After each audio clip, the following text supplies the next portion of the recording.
There's somebody.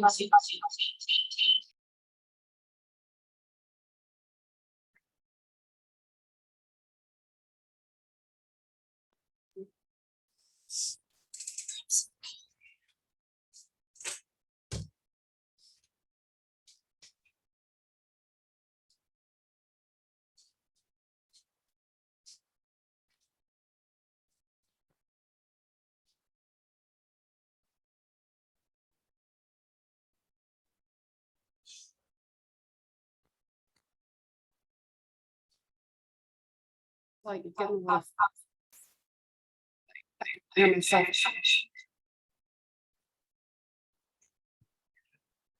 You're this speaker.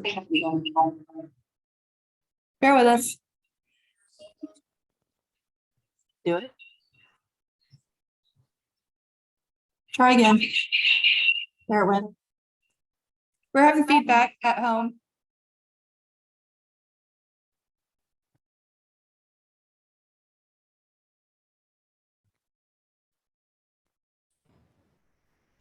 Okay.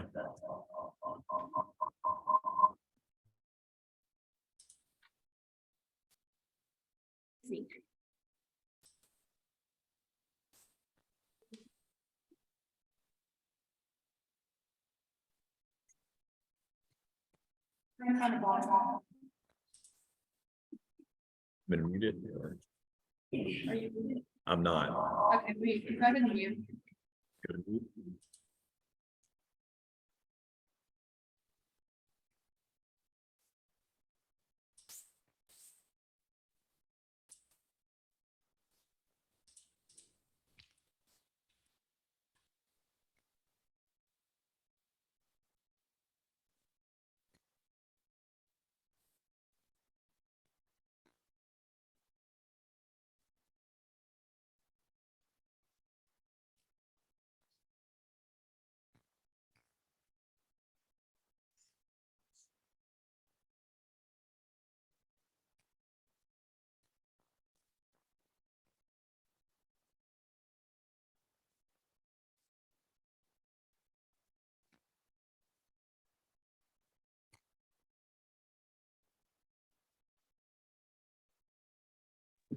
Pass.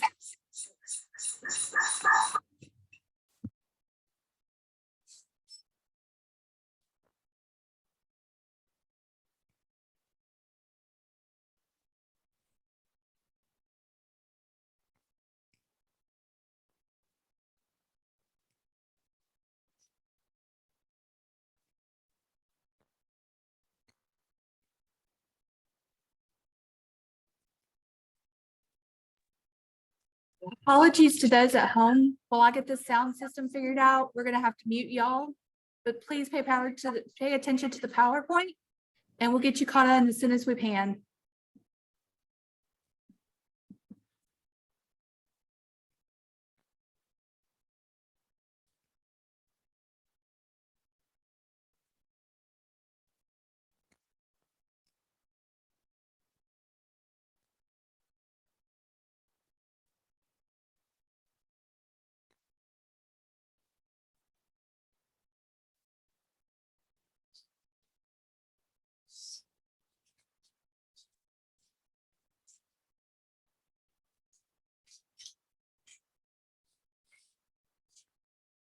It's actually mariachi. My husband's Italian, so Matisse is easier. So I'm the claims manager at Stead Point Risk Management. I've been in workers' comp for 20 years. I started in underwriting and really moved around to a lot of different departments till I landed in claims. And I can honestly say that I fell in love with claims. Not a lot of people say that. A lot of people don't like it. Me personally, I do. I was talking to somebody last night and I said, I kind of get to wear a lot of different hats. And I think, you know, as a younger person, I wanted to be a lot of different things. And really, I get to be all those things in my job. So I really enjoy what I do. So we handle think, work comp for about seven different states. And we have about 6 adjusters, and that's me. So I love it. I have 4 kids, honestly. 3 are grown, 2 are in college, and 1 still in high school. So this is my friend and longtime attorney I've worked with for many years, John Webb. So Hey, I'm John Webb, and I'm a partner at Lloyd Gray White at Monroe. I head up our work comp division. I've been doing this for over 25 years. And so the idea today is to, just try to kind of give everybody an introduction into work comp, claims handling. And kind of before we get started, and just so everybody knows, we've got some people kind of joining us via Zoom today. You heard we're trying to work out a couple of technical difficulties with that group, but they'll be able to see the PowerPoint as we're going through it. But before we get started, I'd like to just kind of see a show of hands. Has anybody in here been handling adjusting claims for over a year? If you have, raise your hands. Okay, great. All right. Anybody been handling claims less than 6 months? Okay. Well, anybody been handling claims over 2 years? Okay, so we've got people in here with a good bit of experience. So I'm just trying to get a feel for our audience and that kind of thing. When you've been doing this for a long time, you start taking a few things for granted. So hopefully we can strike a nice balance between people that are just starting out and people that have a little bit more experience. And of course, as we go through this, want this to be very casual, very interactive. If you have any questions, feel free to raise your hand and ask any questions. And I think everybody, there are no bad questions. Raise your hand and we'll do our best to be able to kind of answer your question. So without further ado, I think we'll just go ahead and dive into also just kind of as a housekeeping measure, about every hour, we'll try to take a little break, restroom break, get a little drink of water or something like that. I think we're scheduled to be here for 3 hours today. I honestly have no idea how long this is going to take. We'll just go through the slides and we'll see how things go. we can fill the time. Yeah, I'm sure we can. But we're scheduled to be here for 3 hours, so we'll take a couple of breaks as we go. So Dana, you want to start with slide number 1? Sure.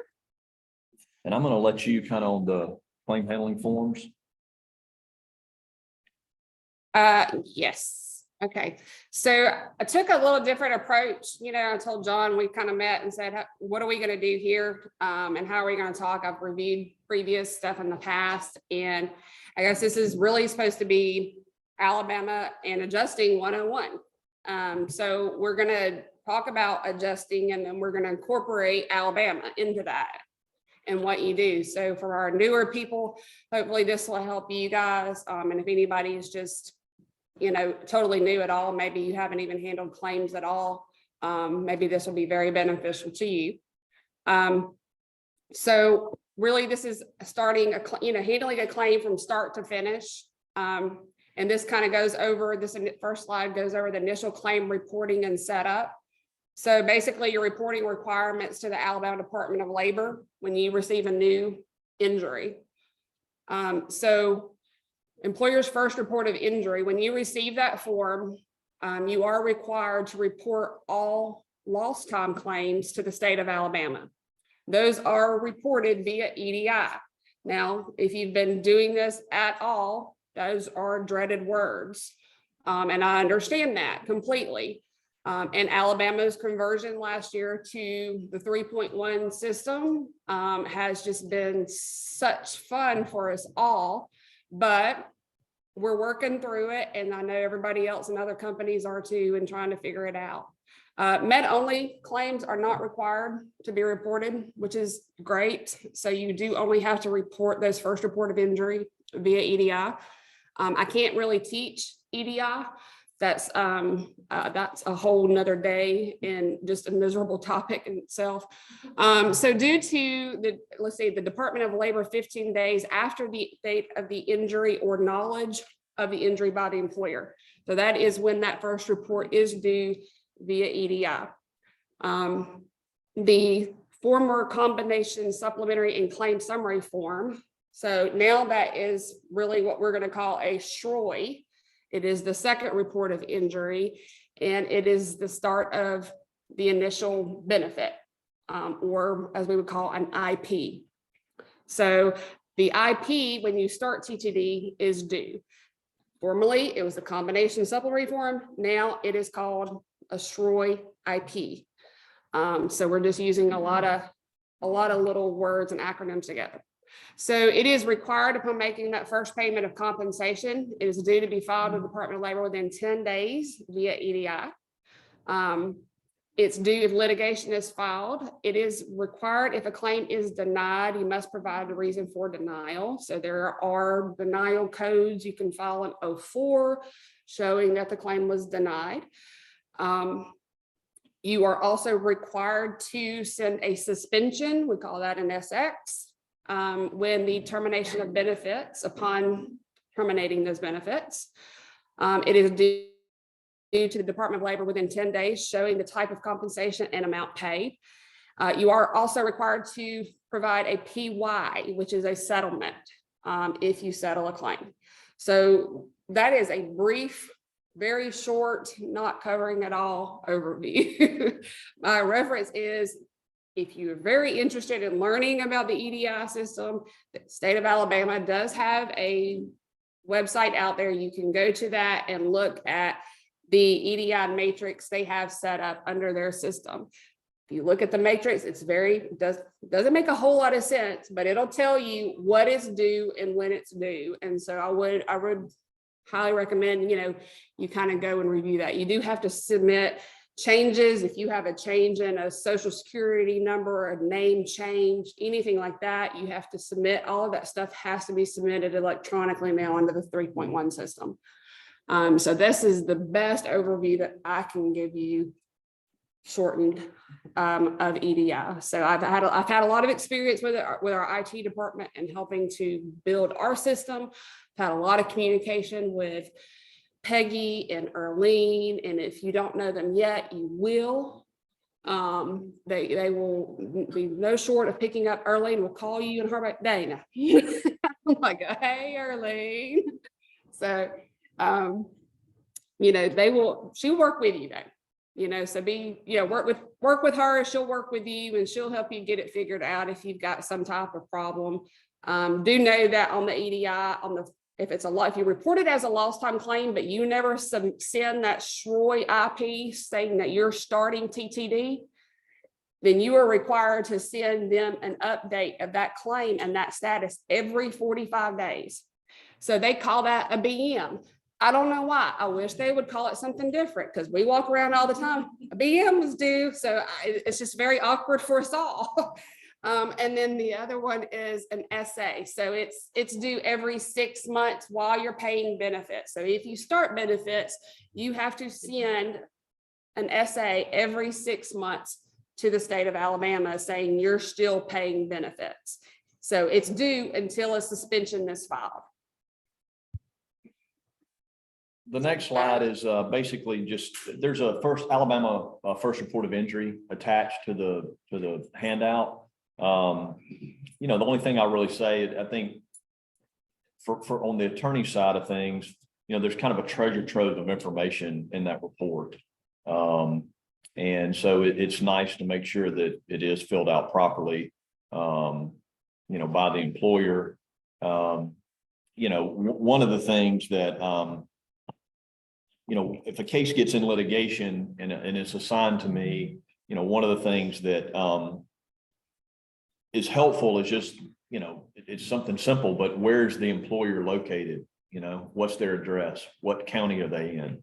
Same thing about the employee, where do they reside? And so those are questions that are helpful for trying to figure out the proper venue of the case. So quickly, I can take a quick glance at the first report of injury and, very quickly can kind of figure out, at least initially, okay, it looks like this is in the proper venue, or the plaintiff attorney's kind of pulling a fast one and he's filed it in this venue that's going to be more favorable for him.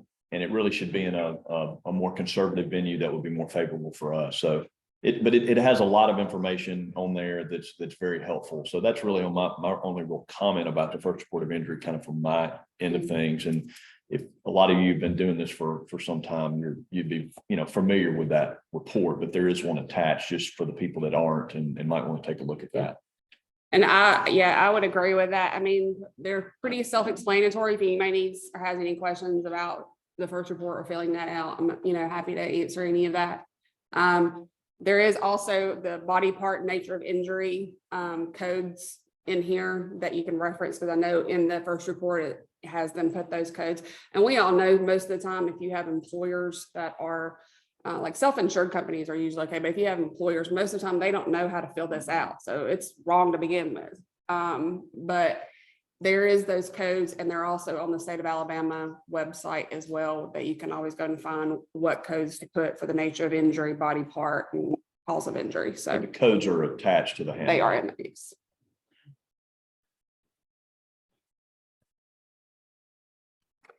Subsequent state filings. So we kind of already covered this one a little bit. This will kind of tell you about, again, we're kind of going through that process. You're setting that up. So these are your state filings. It references the bi-monthly due 40 to 45 days after the filing of the first report of injury, if no IP or SROI has been filed, including a denial. Subannual due every 6 months, 180 days until a suspension on that TTD has been filed.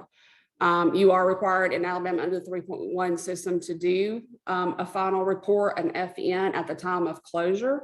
No additional reports. Once you suspend a benefit in the state of Alabama, there is no, in settling, there is no going back. So you don't have to ever reopen or send anything else to the state of Alabama. And thankfully, we do not have to report medical payments to the state of Alabama. Hopefully that will never happen.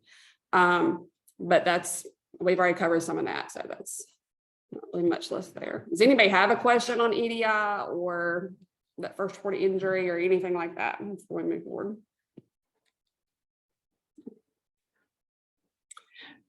All right, so this is just your page that just kind of says where to send state forms and copies of email addresses for contacts at the state of Alabama, should you have any questions about any errors that you're receiving. And your buddy Arlene. And my buddy Early, does everybody file with your company? Do y'all all file electronically EDI? I mean, do y'all have to manage that yourself, or those errors or anything like that? I mean, do y'all get them that say rejected by Christine Dunn?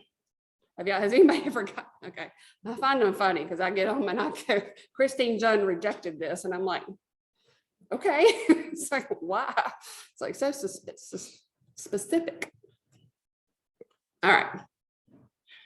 So types of claims. So this is just kind of goes through the different types of claims you can have in the state of Alabama. They're essentially the same as you're going to have in most states. You have your notice only claims.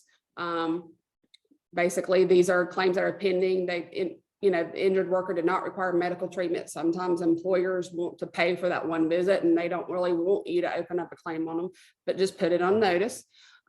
This does not impact an employer's loss ratio and does not require any state filings. So then you can kind of go down, you have your med only claim. This is claims without any lost time benefit being paid, TTD, TPD, PPD, if they had a rating or anything like that. You have your indemnity lost time claims. So basically this means that we did pay out, whether it's a rating or any type of loss of benefit. You have a claim where you deny it under the Alabama Workers' Compensation Act, and we'll talk about that a little later. You also have employer's liability claim. Those, can kind of fall in, but most of the time you have exclusive remedy there. John can talk about that. You have occupational injuries and also fatalities. Yeah. So just the last few, indemnity claims, most of the time, those are the type of claims that your attorney may be involved in at some point, so you've paid out benefits, they got a rating at the end, and then, sometimes we'll be involved to help maybe resolve it if they have counsel, or maybe you've got it settled and, we're going to help you get that approved through typically now through a telephonic benefit review conference through the Ombudsman program. Denied claims are also, a lot of times we'll be involved in those types of claims. Many times adjusters handling a claim, there's some issues that come up, potential defenses to the claim. Is this compensable or not? So they may send that to me for what I call a compensability legal opinion. So I'm going to take a look at the claim file, analyze the potential defenses, and then I'll get back to Dana and just, outline what the potential defenses are. If I think these are valid defenses that would justify denial of the claim or not. And so those are also some claims that, typically your attorneys may be involved in. It also provides you, the adjuster, kind of cover. If you deny a claim on your own, and we'll talk about this a little bit later today as well, but there are potential other claims that could be alleged against the adjuster themselves and the TPA company in terms of outrage and things like that. So a lot of with my clients, they like to have me provide that legal opinion. So then they've got something in their file saying, we sent this out to counsel. Counsel said we could deny this claim. And that gives you cover from, those types of outrage claims. It just gives you a layer of protection, frankly, that we've looked at it and that we've kind of agreed that it's, it's not a compensable claim and it's something that can be denied. Employers' liability claims, very rare. I mean, I don't know, most people in here probably have never had one or maybe have dealt with it, but most work comp policies have a work comp coverage section and an employer's liability coverage section. And the employer's liability coverage section is it covers employees that are not generally covered under the act, like domestic employees, farm laborers, municipalities that have populations less than 2,000. So it's kind of a catch-all for some of these people that are actually not covered under the act. Very rare to see those. I mean, you do every now and then. Again, in 20-something years, I've probably handled just a handful. So it's pretty rare. Occupational illness claims, they're typically what you see is maybe some type of a breathing claim, a pneumoconiosis. So pneumoconiosis is just inhalation of coal dust. It doesn't have to be that. It could be some chemicals that they're inhaling at work. Those are occupational injury type claims. Y'all probably have dealt with maybe carpal tunnel. That's an occupational injury claim where you have repetitive motion overuse, typically of your, with your wrists. So that's a different type of claim. And then fatalities, fatality claims, in a way, they're in terms of just calculating the benefits, they're more straightforward. But what typically in those claims, the attorneys usually might get involved for a couple of reasons. Number one, if there are questions about who are the dependents, okay, and that's real important to kind of figure out who the proper dependents are, because that's going to determine how much everybody's getting paid. And that can be a little bit tricky sometimes. And so a lot of times adjusters will get me involved just to try to sort that out and then basically say, okay, here are the dependents and this is how much you need to pay them and this is how long you need to pay them. And we'll talk a little bit more about those types of claims later as well. Also in fatality claims, the other reason they may get counsel involved is, determining if there are some type of defenses to the claim. If there was maybe there was an automobile accident and there was some sign of that the driver was impaired, the person that died in the accident, the employee that died, maybe he was impaired from illegal drugs or alcohol. So those types of things they would get counsel involved in. Anybody have any questions about any of the just different types of claims? Okay. I will say that, and I don't know if it's in here, we have in Alabama, so all claims and workers' comp is heard in civil, right? What is civil court, right? Yeah. So Civil court, okay. Yeah. And so I was like, not so, criminal, not domestic yeah. with divorces, but civil litigation claims. so we don't have, like other states, we don't have, a work comp commission. I wish that we did, and that we went that route. So there's a reason, I think, that a lot of times when we prepare to deny a claim, I like to cross every box off and have council review that and sign off, unless it's just something really, really clear cut, there's no questions asked. But, when you have, there's so many gray areas when it comes to Alabama, because we don't have a commission and a defined, just defined answers there to me. And we're kind of subject to whatever judge in this county and whatever they feel. That's really when we lean on our counsel to go, hey, what do you think about this? And and I've had John and other attorneys to tell me, plenty of You times. use Okay, other attorneys? yeah, sorry. Sorry. Like in different areas, you have like Mobile, you get in areas, but I've had many, tell me, okay, well, this judge or this county is this particular way, and you're just going to lose that. So I know that's a little kind of off path, but I couldn't remember if we really had a slide that actually said that work comp in Alabama is actually tried in civil court. So it's always good to remember that in your mind when you're handling a claim, that this is actually something you have to go before a judge.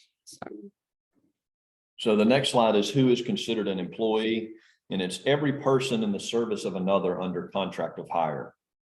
And I think really the most important thing to remember about this is that it does not have to be, there doesn't have to be a written contract or anything like that. It can be written or oral, express or implied.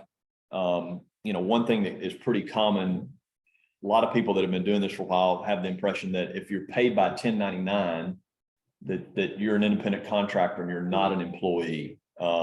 That's really just not the case. It is one factor, and it is something kind of a red flag, so to speak, that you should look at. But it's not dispositive of the issue. Just because somebody's paid with a 1099 as opposed to a W-2 doesn't mean that they're not an employee. It can be volunteers. It can be aliens, illegal aliens can certainly be employees.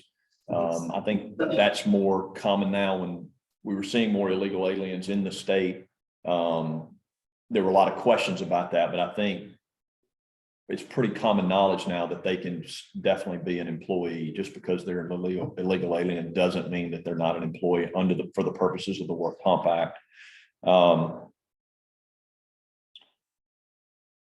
So I kind of written a note here that, one of the most common things that I see is that, when you have maybe a construction contractor that's paying somebody with a 1099 where no taxes are taken out, and they're not paying them by W-2.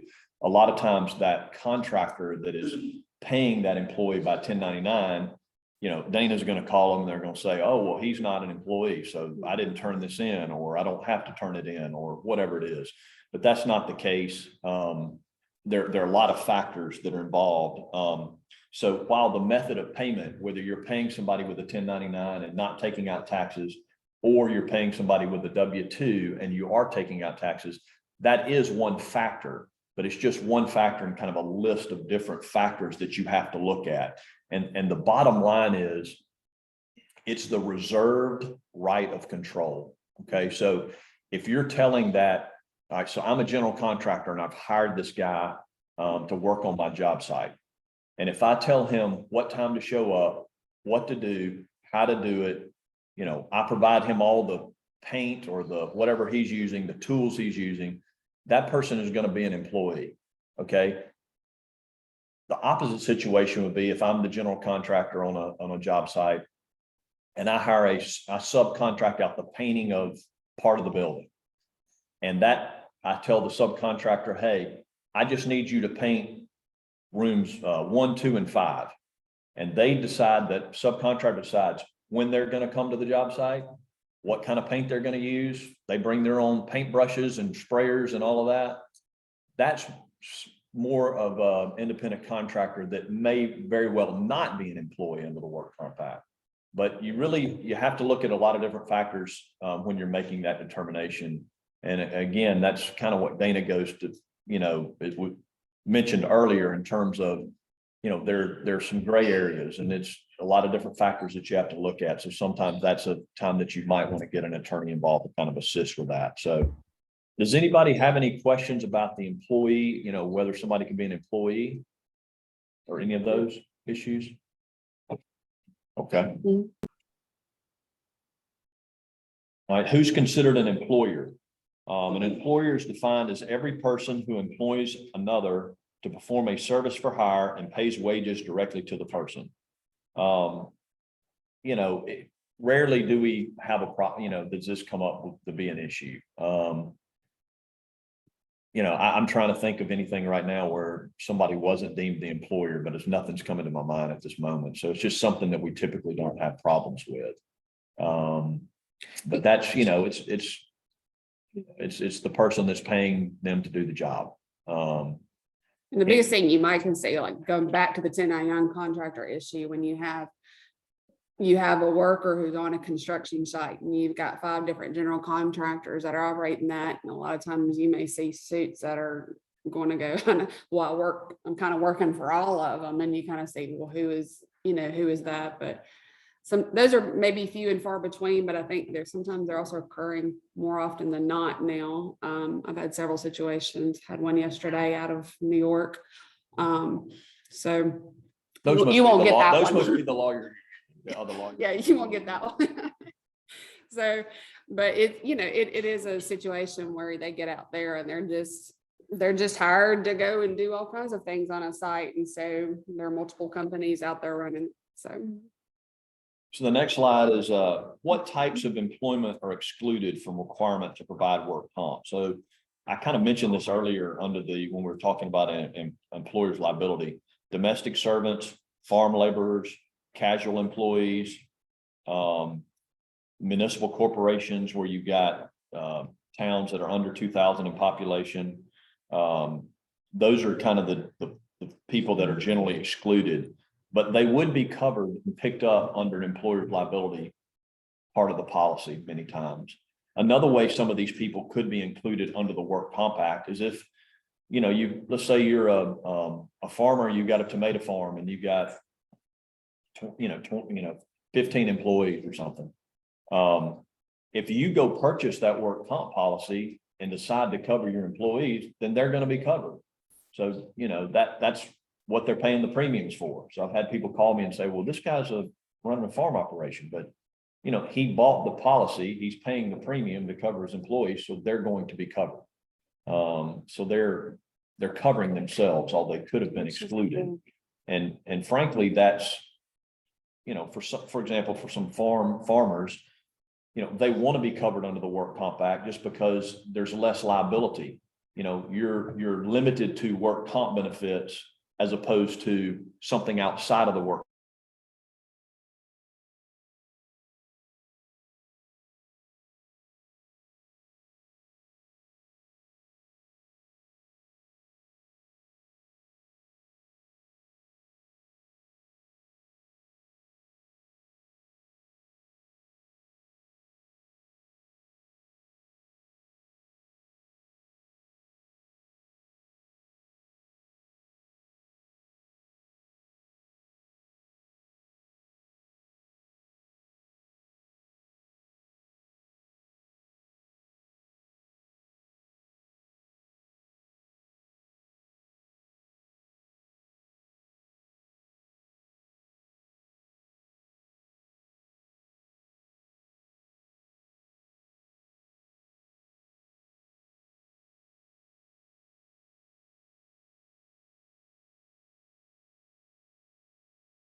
Okay, I'm unmuted.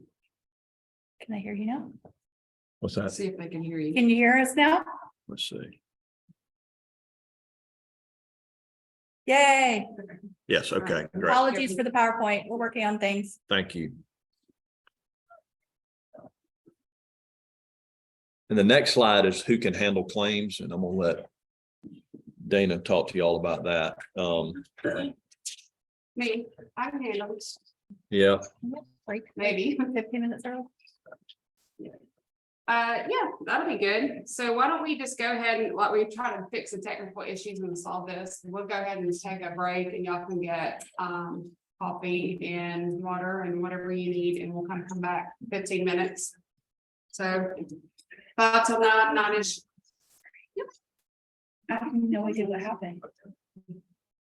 Because everything was connected and then suddenly I was not. I mean, everything showed connected. So, That's what I wondered, but it still showed that we were connected and he was still. Connected. But it's like my computer shouldn't. Well, I rebooted it because I figured that was usually the fastest way to fix anything.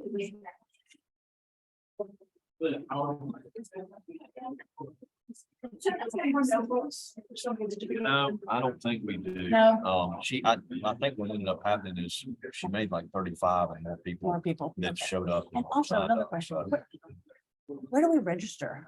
Like to show that we were here? I mean, we registered for the, Registration's actually at, starts at 11 o'clock. oh, good, so we haven't missed. it. Yeah, no, you haven't. Okay. This is actually kind of like pre-seminar. Right, Yeah, pre-seminar. It's an extra bonus, right? Well, I have 35 years in claim. You didn't ask that one. because You had 35 years. But we signed up, we didn't mean to sign up for this one. We thought we were signed up. Or something else. Right, you're in the wrong place. huh? Well, we're in the right place. Right. I think-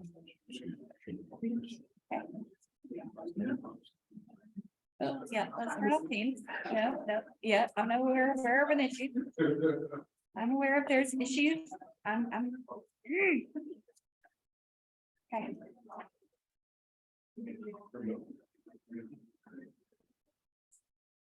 I need so much cleaning. Because being wound up is what I need right now.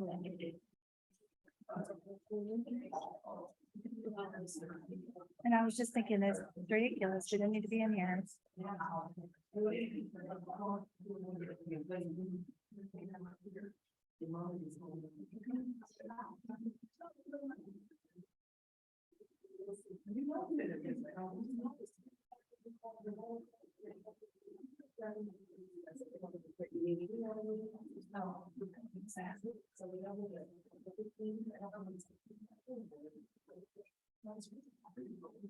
Nope, there I'm back again. Nope, nope. Recording in progress.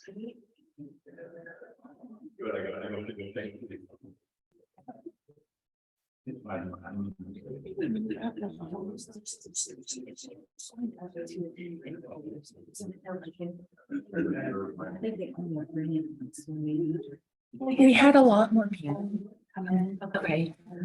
It's person. Yeah. So what they're gonna do is you fill in the card. They're They're going to email you everything. So So we're gonna make sure you get it, but we just had some unexpected, so it's, yeah, what we thought. I keep feeling good because I keep going out and I was We're seeing other meetings, like they, yeah. and then they were supposed to come get us at 7:40, so I was like messaging the Zoom meeting, I'm like.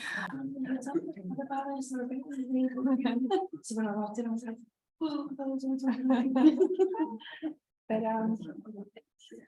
I'm excited that we're having this big of a turnout, that we're filled up a hotel and that this is happening.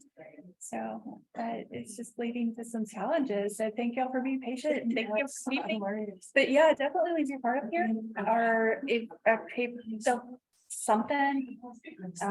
I think you can get Dana's card and email her. Yeah, you can get one of their cards and email them. And we'll make sure you get it up. Thank you so much. Thank y'all. No, thank you.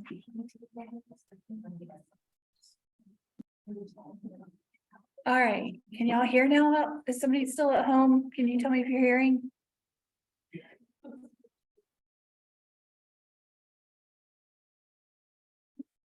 Thank you.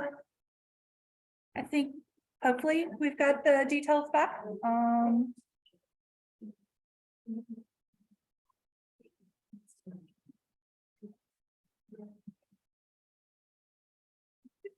I gotta get back to the PowerPoint. Nope, nobody needs my business. I do not need to get work calls. Yeah, never can tell who's gonna call, right? I think most people are here.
Where were we?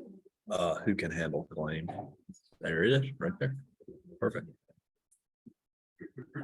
And her notes came up for some reason, so, but it's working. That's what they see, that's what they see. This is what she sees. They said they can hear us again, so we're just gonna use your computer for sound. I don't- 100%. Yeah, just, you're left unmuted, you're fine. Okay. And then hopefully we won't crash again. And I've not started my video. Should I have done? No, unless you want your face in. I mean, it doesn't matter. She opted not to do hers. She was like, I'm okay if they don't see me. It's fine. Okay. I mean. Oh, I see. They would just see me on the screen. I got you.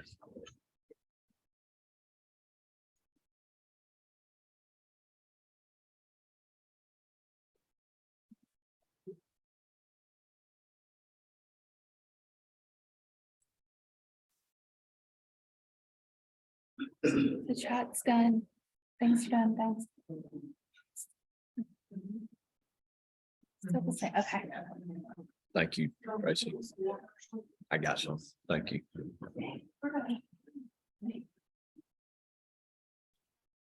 You know, we got it. So I'm just, mine is off mute, so the sound's gonna come through my system. Okay.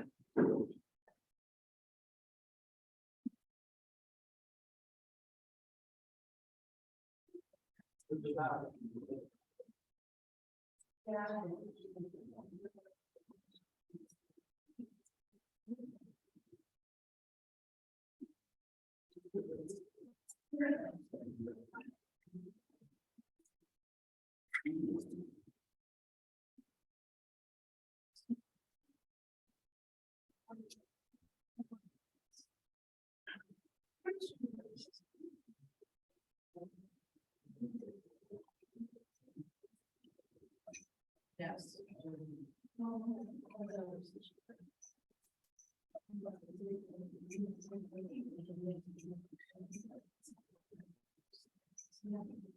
Full house.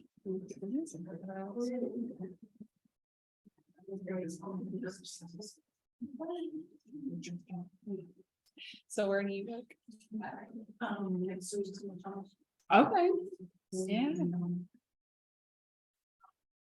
So are you based out of Huntsville then? Yeah, I was on that, orthopedics. So I know a lot of guys. Yeah. So like in the work comp department of it? Okay. I don't know if I'd like, so you could go back, and try to fix them. Yeah. I've already been in talk to her about this. It is unreal. I have a great relationship with a lot of them. Yeah. So there, any kind of input, feedback on, how to do their job. Sort of whatever. Well, we used to have problems in general, just with.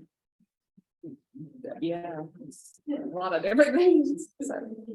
But we have one that was.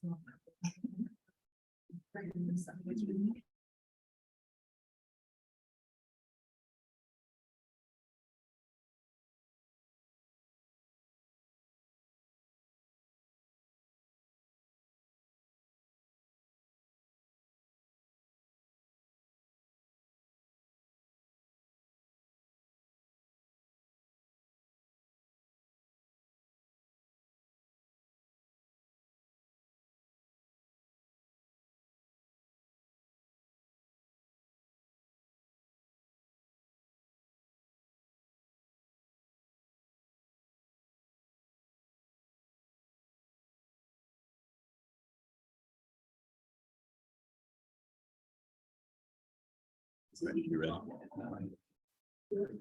But out of curiosity, who traveled like the furthest? Like who's from another state?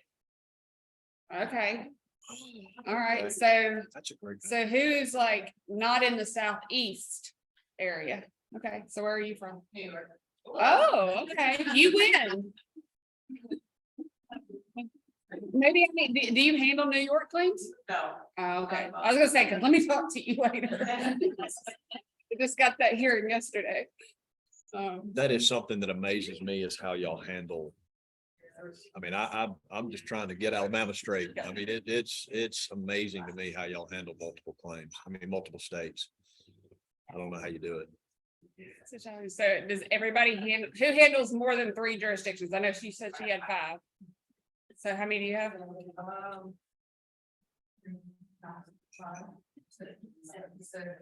6? Yeah. I'm saying, Who has more than 5 or 6 jurisdictions? Okay, how many do you have? I have 7. Oh, Okay. goodness bless you. So do you have a lot of claims in each state? We're down in the States with both the South Carolina. Okay. Sorry. Well, we just went into North Carolina, so I'm learning and yeah, I'm feeling it. And I played with some South Carolina and they are very form heavy. And yeah, so is Georgia. I'm not a big fan of Georgia. That's my base state. Okay. But South Carolina, at Form 18. Yeah, they'll throw that 250 at you or 200. I'm not sure. Yeah. They'll send it to you real quick. Paid a few.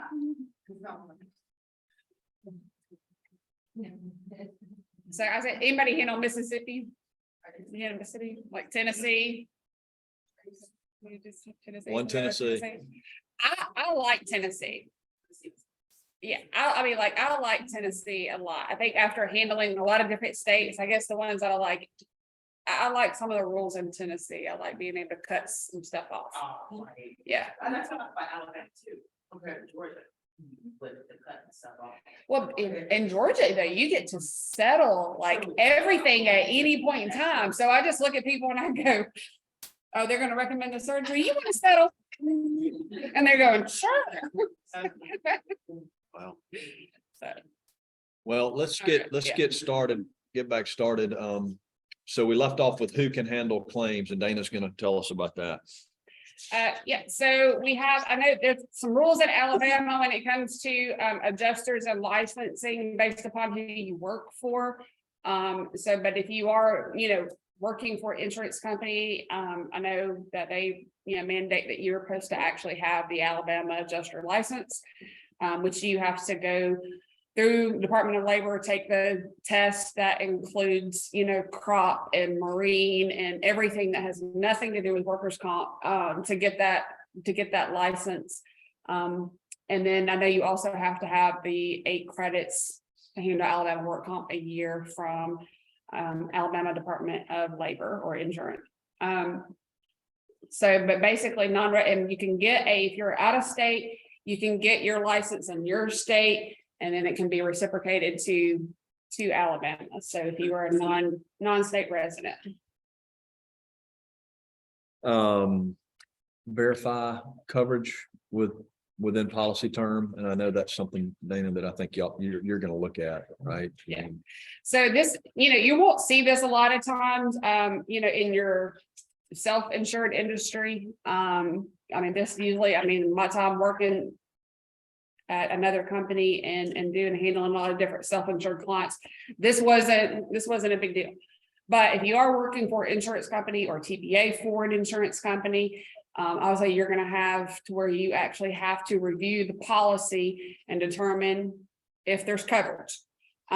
So one issue, and we deal with this a lot in our area, we go to John and his team a lot for coverage opinions based upon jurisdiction. So you want to make sure that the accident was within the dates of the policy, that there is coverage there. But the biggest issue, I think, is going to be, was there coverage based upon the jurisdiction? Who has jurisdiction of that accident? And if the coverage was in, Alabama and only applied to Alabama, and there was no coverage in any other state, but you have this trucking company and this trucker, and I have a company like this now who lives right on the edge of the Alabama-Georgia line. And they are truckers, and so they hire people from Georgia all the time who are truckers, and these truckers drive to multiple states. And they do, and so he hurt himself in Georgia, or if you know anything about Georgia law, he has 100% right to bring a Georgia claim. And because he lives in Georgia, he's likely going to pursue treatment in Georgia, and he's going to try to pursue an attorney in Georgia who's going to try to pursue a Georgia claim. But if your policy doesn't have coverage on it, that's when you need to go make sure you find an attorney that has a good coverage team. My recommendation to you would be that you make sure that your attorney can do a coverage assessment. To me, they're different than your standard legal opinions and reviews, because this is someone who's actually looking at your policy in depth to determine, what jurisdiction applies here. Yeah, and Dana's exactly right. So when that comes up, people hate to hear this, but you really are going to end up having to get two lawyers. You'll have to get a coverage counsel that will, and Dana's right. It's very different from just a compensability opinion or from handling the underlying claim, because, technically my client, when I'm doing a coverage assessment, is not the employer, it's the work comp carrier. So I'm working for them to determine if there's coverage. And, I would really be in conflict with the employer because I might determine that there is no coverage. So I can't do both. If sometimes I'll have a client that will call and say, well, I think we have a coverage issue, so they're trying to determine if they want me to handle the coverage issue or they want me to defend the underlying claim if there ends up being coverage. And so, a lot of times, from the legal perspective, if you'll have an attorney that will be working on a coverage assessment, trying to let the work comp carrier or the fund know whether there's coverage, and then you will have a separate attorney defending the case, generally at that point under what they call a reservation of rights. And you're basically saying, we're going to answer this complaint and we're going to defend you. But if it turns out there's no coverage, we're reserving the right to just the carrier will no longer allow me to represent you, and they'll pull that defense away because there's no coverage under the policy. So that's kind of how that works. Does anybody have any questions about that, about the difference between kind of coverage and then defending the underlying claim? I saw a couple of people nodding their head. I guess they've come across that before. Or, and you have two different claim reps now too. You don't want to conflict with the same claim rep. So Excellent point. Very good point. So how does Alabama have jurisdiction? A lot of times we look at 3 different criteria to say whether or not they can bring a claim in Alabama. Yeah. So there's a statute in Alabama about what I would call out-of-state injuries. And it is to me, it's one of the more complex and kind of confusing parts of the Alabama Work Compact, but a lot of it deals with where the actual contract of hire was made. In other words, if they were hired in Alabama or Georgia, you know, where the company is principally located. Is it principally located in Alabama or Georgia? Where's the majority of the work the employee's doing? Is that in Alabama or Georgia? And there's a specific statute that you have to go through and analyze, again, based on the facts of the case. And, you know, again, we would then be able to determine whether, you know, that should be an Alabama claim or a Georgia claim, or whether it's covered under Alabama law or Georgia law.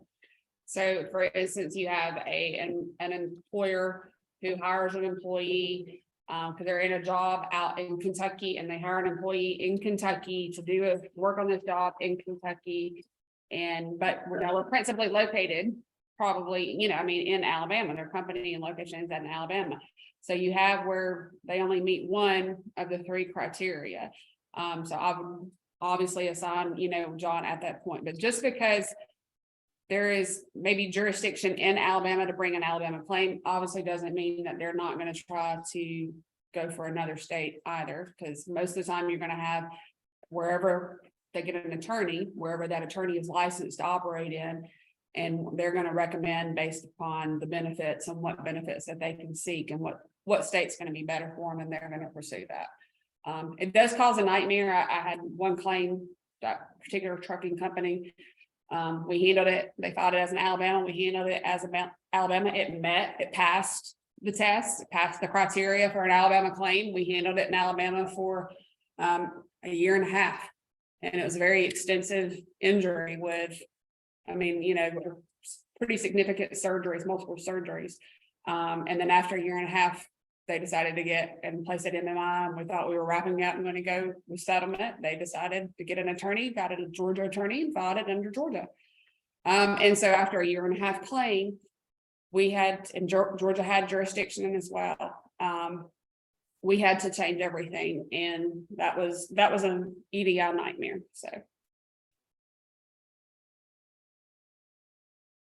So that kind of, you know, brings us to the conclusion of the initial claim reporting and setup kind of section.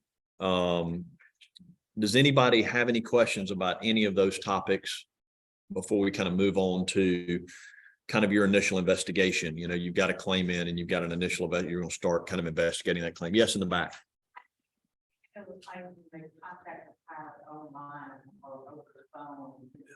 Yeah, so again, that's one of the factors, and I've had that happen where, you know, what state is the person calling from, and what state is the person answering from, and again, that's just one of the factors that you have to look at. But that statute is it's a little bit of a bear, and but you know, a lot of times, you know, like with the trucking guys, they may have actually been at the office in Georgia or whatever, and they, you know, signed up there, although maybe they live in Alabama, you know, so we've had that come up.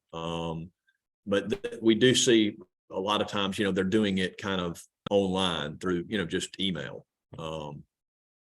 Yeah, but I would say also, sorry, but it's not, you know, that's not necessarily going to be dispositive of the whole issue. I think that in the post-COVID world, you're probably going to see more things, because people are hiring people now remotely. So they're hiring them out of, you know, whatever state, and hopefully they're looking at what they need to do to provide insurance within that state, and not just keeping it under that policy. And I say that because we audit policies, you know, work with our audit manager when they actually audit those policies. We are beginning to see employees on some of these companies that are all over the place, you know, and they're remote workers because they're not doing the in the office thing, and they need employees. Employees aren't coming back, and they're hiring them, you know, to work from their home, you know, out in Ohio or wherever that may be. So, but I think in most of those situations, hopefully they had coverage in Ohio for them. So the initial investigation, so this is kind of, you're going to begin making those 3-point contacts. I know every company has their own protocol and best claims handling procedures here and how that, they go about that. But you make your 3-point contacts. Usually that's your claimant contact, your insured contact, and your medical contact, not necessarily in that order. I always recommend contacting your insured first to get your facts straight and know what's going on before you call your claimant. Prepare yourself. Because most of the time they're going to have a story to tell you that, the claimant's not going to tell you. So it's going to be better prepare you to talk to the claimant. So this really just kind of gives you some guidelines, what's questions to ask. I think if you've been handling claims, what questions to ask. When were you notified, what was reported, what body part was injured, any kind of employment issues, with this employee or anything else that you may see. Claimant contacts, I really do, especially in the days of EDI and CMS reporting. It is always best to verify that demographic information. I think a lot of people tend to skip over that, and you'd be surprised how many times employers do not have their information right, or something was transposed. And you're going to it's just going to save you hassle down the road if you verify that you have their correct social and all of that up front. Go through everything, go through the accident information, when did it occur, any witnesses, previous injuries or problems, treatment with that particular body part, previous claims, so forth, and your medical provider update. So that's pretty standard claims handling procedure. And then when you, kind of, yes, Is ex parte communication allowed with the medical provider and algorithm? Yes. Yes, there is no restriction, and John can answer legally speaking, there's no restriction.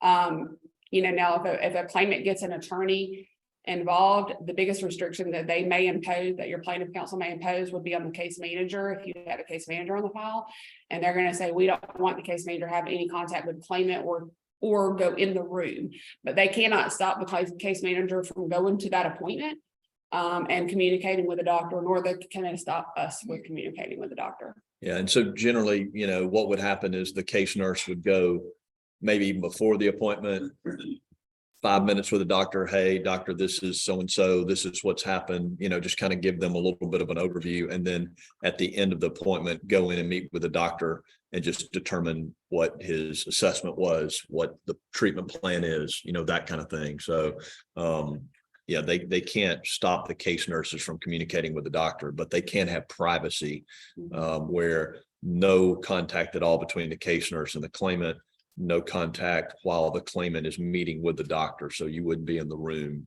during that time. And I'd say it just depends. I mean, a lot of attorneys ask for the privacy. I think some of them think it's somewhat maybe helpful to have the case nurse, helping keep track of everything, frankly, and communicating that way and making sure the next appointment's online and everybody knows what the treatment plan is and that kind of thing. So, yeah, you have a lot of, plaintiff counsels now as well, sending a lot of stuff to case nurses and kind of being threatening and intimidating to them. A lot of really pushing that boundary of the case nurse's relationship with us, the carrier, and just kind of saying, because the case nurse is really supposed to be a neutral party.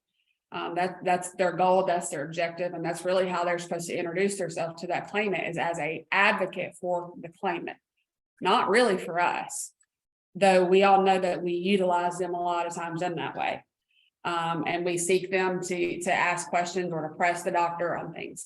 And so just always be mindful, I guess, when you do that, to know that that case nurse is supposed to be a neutral party. If you're ever asking them to do something, my recommendation is always, I'm going to write a letter. It's going to have my name on it. I may ask the case nurse to send it to hand it to the doctor for me to make sure he addresses it and answer those questions for me. Her job is really just the carrier.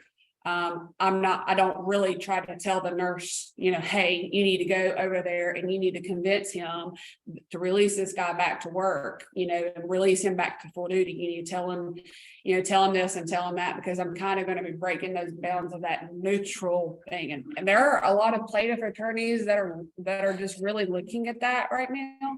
And really seeking that, and so just be cautious, I guess. If you use a nurse and you send them in with a doctor's office and there is a plaintiff counsel, assigned, I always recommend, don't have your case nurse draft your letters. I know that may seem easier. But to me, it's going to kind of cross the boundary of the case nurses asking the questions for us and not us asking the questions.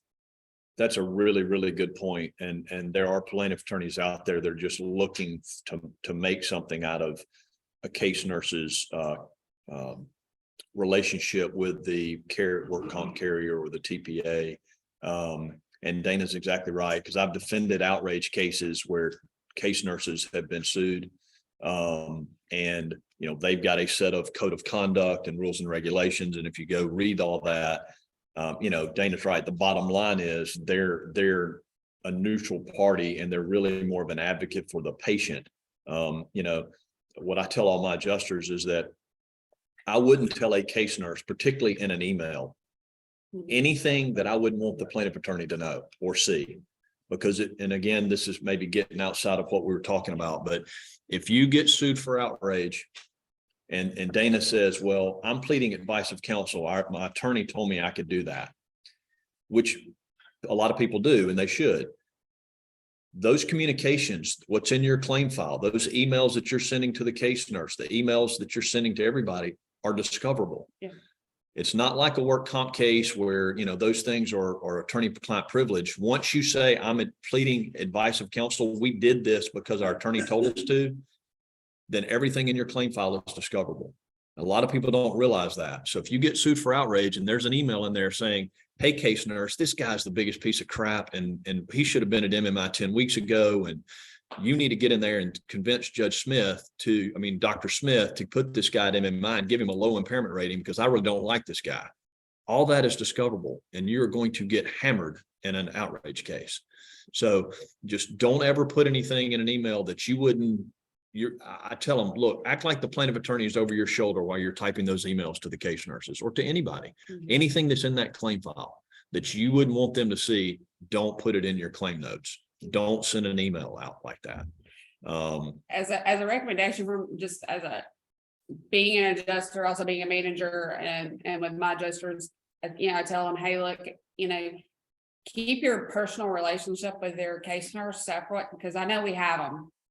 I mean, I've got tons of buddies that are up there, and I can't wait to see them and see how you doing and hug them and everything else.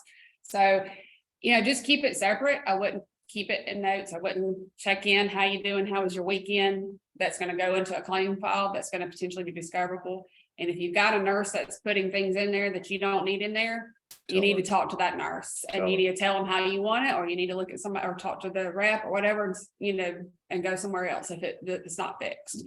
You don't need things like, hey girl, he was, and I've got a case in Mississippi that I'm doing this right now where I've got a nurse that goes, he's totally faking. And I got my adjuster going back. Yeah, I think he's totally faking too, and I'm just, and they put it in the file. And it's like, now neither one of them are with us anymore, but. And they probably are faking, but you just, you don't want to put that in your claim. Just pick up the phone, just tell them, if you try a new nurse, hey, the best thing I can ever tell people, I say, if you're going to try a new nurse, use them as a task assignment, see how they are, pick up the phone and call them and introduce yourself and tell them what you need, what you want, and what you like. How do I like it? Call me after each visit if you've got something personal to say, otherwise don't call me and put it in an email.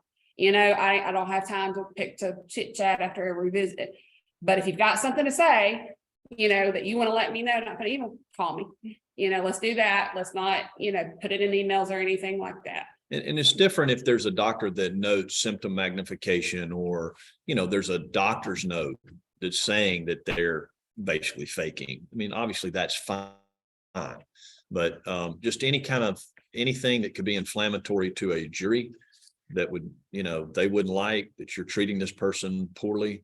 Just be very mindful of that. And it is, there are attorneys out there that are looking for that kind of stuff to then, file an outrage lawsuit. Does anybody have any questions about that, about, those types of things and what you should and shouldn't put in there, or anything like that with the case nurses or privacy with the patient? Nope. Okay. So kind of going along and through the investigation, are there any red flags? This is just kind of my spin on this. Everybody has their own experience when they can see something and can go, whoop, I know where this is going. This is just kind of what I came up with. So accident occurred at the beginning of employee shift or returning after days off or a weekend. So, Monday morning, 8 o'clock accidents. Sometimes there can be a red flag, accident not witnessed. Employee was under disciplinary action or subject to being laid off. Employee's never at home, unavailable when he called, and the employee's family is vague when the employee can't be reached. Employee has had previous claims. He's, what we call frequent flyers. We have those, we see those people where they're constantly having some type of injury to get a couple of days off work. Tips from fellow employees or outside sources, employees' difficulty recalling what happened, changes the description of the accident. We'll talk about recorded statements. Those are key. Nature of the injury is not consistent with the nature of the employee's job duties. John can kind of, I'm sure he's seen some doozies. Yeah, and that's one where, you might get us involved, and if they're doing something outside the scope of their employment, there may be a defense to the compensability of the claim. And so, I was going to wait till the end, but there's, some of these red flags might lead to, attorney involvement. Maybe get a defense counsel involved. That's an example, is that this person was doing something, he was someplace where he wasn't supposed to be, and the employer says, well, I don't even know why he was over there. He wasn't supposed to be doing that. And I've had, many of those types of cases, and those could kind of, a lot of these red flags can potentially lead to potential defenses. Compensability opinion that we're talking about, we'll do the legal opinion saying, hey, yes, this person was outside the scope of his employment. That's a defense to this claim.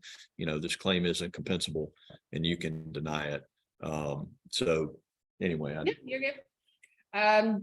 Employee has relatives who are all on disability. I mean, when I get talked to them, yeah, my wife's on disability and, she's out on a work comp claim, or, so-and-so told me from their work comp claim, and it's like, oh, okay.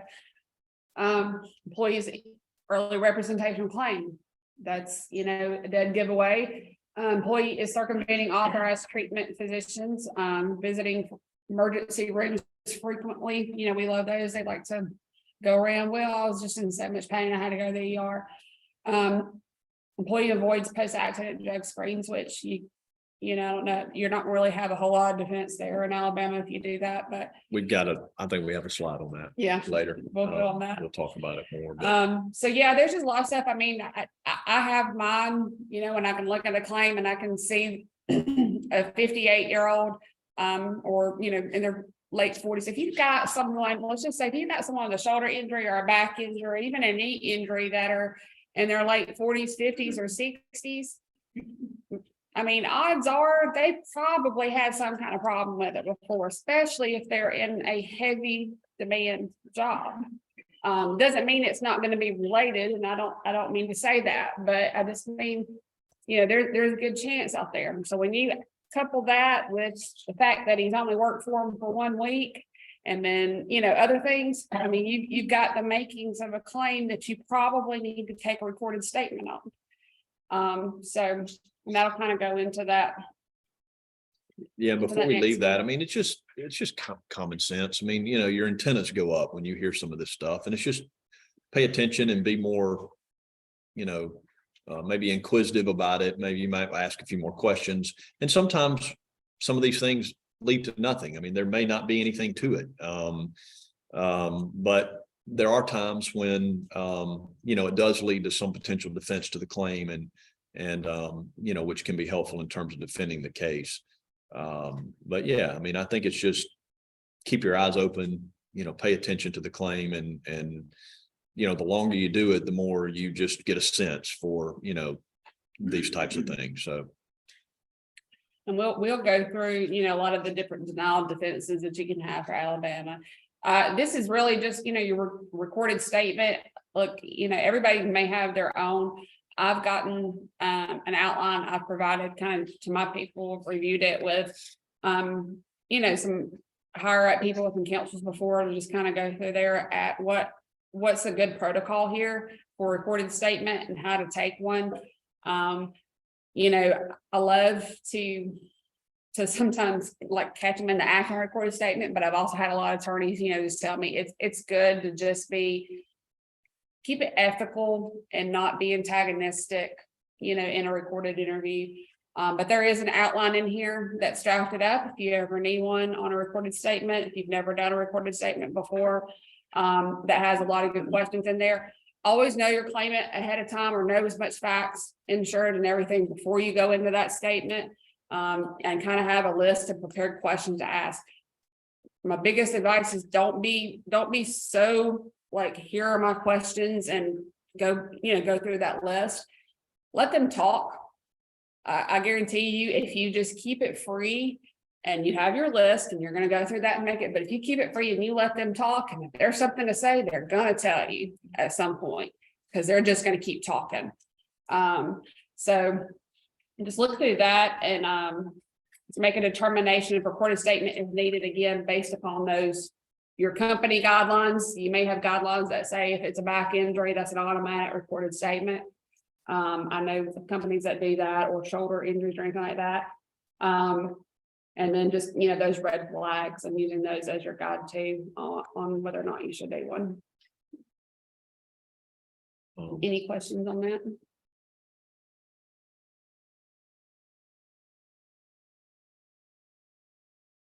I've got just a quick question here. Hold on 1 second.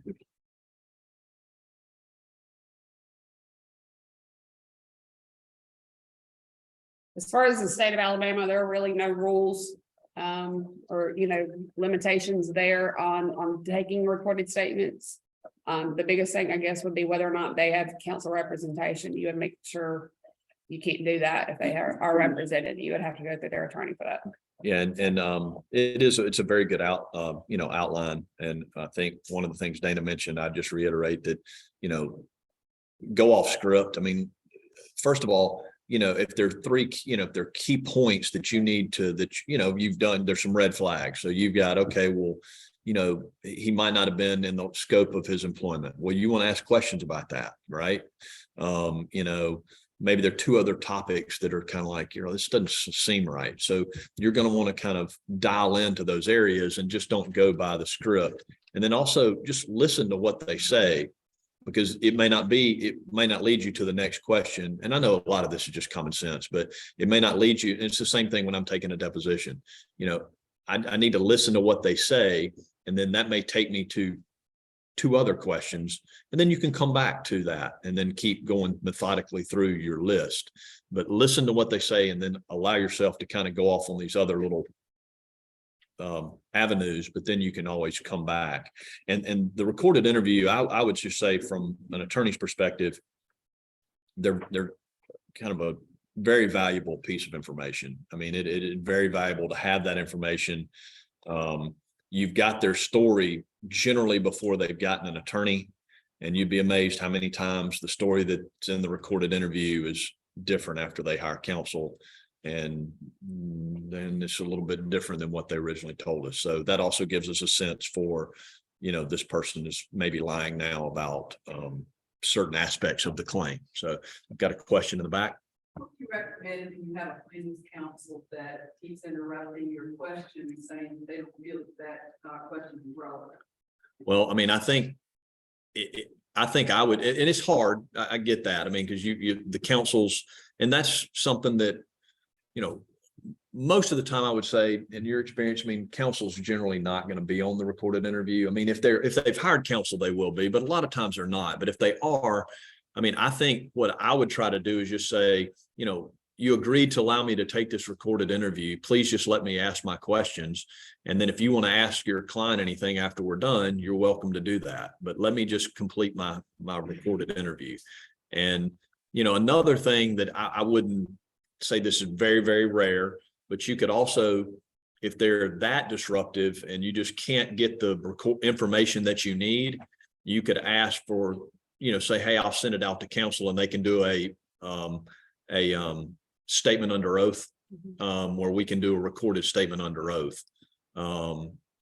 I'd say that's very, very rare to have to do that. But if you have somebody that's being the attorney's being maybe abusive almost, or just, overbearing and won't let you get the information that you need, well, then the recorded interview is not really doing you much good. I mean, typically there's a reason you're doing it, and certain information you need to be able to investigate your claim and determine maybe is it compensable or not, or those types of things. So I just say be as courteous as you can, and just ask them, hey, please let me finish my questions. And you're welcome to ask something after I'm done if you want to clarify anything, something like that. So I think if I'm like, oh, I'm sorry, go ahead. Sorry. You may have mentioned this, but does the employer have to give a panel of physicians, or just say, hey, we use Dr. Brown? that's a great question, and we're going to cover that in detail. We've got some slides on that, but just in general, you just provide one doctor, and then if they can request a panel of 4 in Alabama. So if they become unhappy with that physician, and for really any reason, they can request a panel of 4, and we have to provide them then a panel of 4. They make a selection from that panel, and then that becomes the authorized treating physician. And it's a little bit more to it, but we'll cover it in more detail here in a minute. But good question. I think in response to the question about the attorney from an adjuster's perspective, most of the time, not all, most of the time, I find my attorneys not even really present. They're not really even paying attention when I'm doing the statement, because I've gotten away with some questions before that I should not have gotten away with. And I expected them to actually interject, but they did not. So most of the time I just feel like they're just on there to say they were there, and they're going to be over here doing something else. Now, if you've got someone who's truly active in your recorded statement, to me, that's a telltale sign that your claim's probably going somewhere. And you might need to go ahead and assign counsel, because he's going to be difficult to work with. But the only time I've ever had someone just truly not let me get through anything, I was probably asking, I was being very antagonistic. And he was probably really calling me out on it, and had a right to. But it is what it is. I mean, if they interject and they're just not going to let you, keep going forward, I mean, you're going to have to at some point to decide and make that decision and go, I mean, this is just not going to go anywhere. I'm not getting any answers to anything. I think I'm just going to have to punt this to counsel, and we'll just let him ask the questions from there. And he's either going to be fine with it, or he's going to back off and he's going to let you keep going. And they may file suit, and then you don't get the information until you can take their deposition, or maybe there's a way to get some of it through, written discovery, through interrogatories, and that type of thing. And while this is kind of getting a little bit off of what we were talking about, I might as well mention it. In Alabama, the employer can actually sue the employee. So I can bring a lawsuit against the employee if there's some questions about the claim, and I do it not all the time, but it's a great tool, particularly if I may have a venue that I want to make sure I get. And if I go ahead and file, in many cases, there are more than one county that can be the proper venue. So there could be 2 different counties that could be a proper venue. And one of them might be really good for me, and one might be really bad for me. And so sometimes, again, if they're already represented by counsel, they're going to have a lawyer anyway. We may decide to go ahead and file suit against them and lock it in the county that we want. And kind of the reason I'm mentioning that is if you get to a point where you can't get the information, it may be that, hey, John, go ahead and just, if they're not going to file suit, you just go ahead and sue them, and we'll set their deposition, and we'll get it that way. So, I mean, It is, and we've got a slide on that. Yeah, So, for but yes, I mean, next that's year. exactly what it is. And, it's a really great tool in certain situations. I mean, you want to kind of avoid it if they're not represented, because obviously if you sue them, then they're going to get counsel. Yeah. But I've even had to do that on occasion when, you know, for certain reasons, it was still the right thing to do or the best thing to do. Any questions about that? Okay. So the next question is, or the next slide is, who has the right to direct medical treatment? And we're kind of about to get into kind of more of what you were asking about the doctors and panels and things of that nature. But in Alabama, the employer has the right to direct medical treatment and select the authorized treating physician.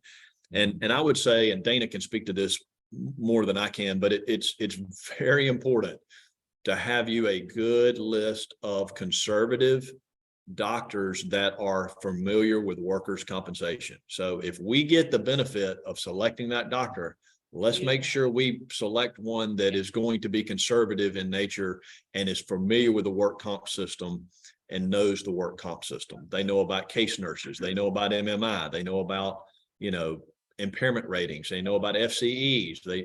They kind of understand the system. And of course, case nurses, which we talked about a little bit earlier today, they can be a very valuable resource in terms of helping you identify those types of doctors. And most carriers have, you know, kind of a list of, okay, what are the best orthopedic surgeons for backs in, you know, Jefferson County? You know, what are the best surgeons for knee injuries in, you know, Mobile County, those types of things. So it's real important. It's a huge advantage for us to be able to direct that medical treatment, and let's take advantage of it and make sure we're getting them to good conservative doctors. Yeah, listen to your nurses. You'll obviously meet a lot, you know, if you don't have relationships or know many, there are gonna be a lot here. A lot of these orthopedic offices and stuff here you'll get to meet and, you know, get some information of and get a feel for. Now, don't get me wrong though, when I tell you that sometimes, like, not every doctor in this practice, the practice is here, but not every doctor in that practice is, you know, is work comp friendly. Or somebody that we would want to go. So trust your nurses or any other, you know, relationships that you've established, you know, and who to use. And sometimes we have to go with what we have to go with, and sometimes it happens and we just have to deal with it and navigate that the best way that we can. But obviously, if we have the right to choose, make every effort to choose right. The second part of this slide talks about if the employer fails to direct medical treatment, and that's a really bad situation, because then let's say the employee says, well, I'm just going to go to my family doctor or some doctor that this guy told me about, and then we have not agreed to direct medical treatment. That doctor then can become the authorized treating physician. So again, it's important to make sure we're getting them to an authorized doctor. You know, if there are questions about the claim and you're not initially sending for medical treatment and you've got an attorney involved, you know, that's one thing. But also keep in mind that just because you send them for authorized medical treatment doesn't mean that you're accepting the claim as compensable. Okay, so you can send for authorized medical treatment and still determine that the claim's not compensable. So I would actually highly recommend you do that. I would err on the side of sending them for the medical treatment. You know, that what I call, typically it's like what I call a gatekeeper doctor. You know, it's going to be an OCMED type doctor that's going to see them initially, you know, normally. And it's a good thing to get them into that doctor, find out exactly kind of what's going on, take control of that medical treatment, because we want to control the medical treatment. We don't want it to get outside of work comp. Then they're treating with their own doctors, and then it can kind of be a nightmare, because they may be going to doctors that don't understand workers' comp. They don't understand MMI. They don't understand impairment ratings. They don't understand all of that stuff. And it's really tricky kind of then trying to, you know, get the things that we need to kind of adjust the claim, move it forward to a conclusion. Yes. They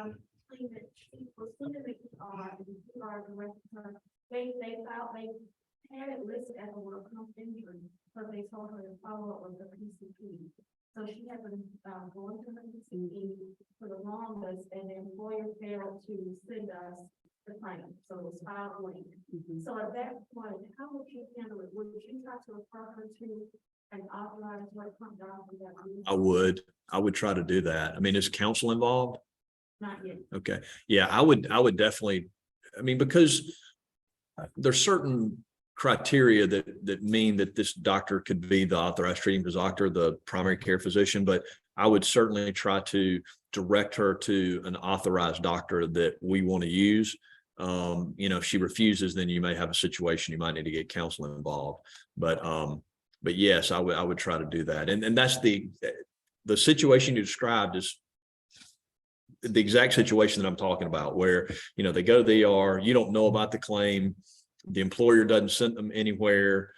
And the next thing you know, 3 months later, the claim gets turned in and she's been treating with some doctor that we don't even know about. And that's a bad situation. And a lot of times it's outside of the adjuster's hands because they didn't have notice of it until all of this had taken place. And then you're kind of in a bad spot. You're kind of trying to dig out of that hole that you're already in. But yes, I would try to line them up with an authorized treating physician. Dana, you may have some Yeah, comments. and I would say, I mean, sometimes you have to weigh it out. Obviously you don't want to run her anywhere, you just kind of get in there, hey, I mean, it's got one here.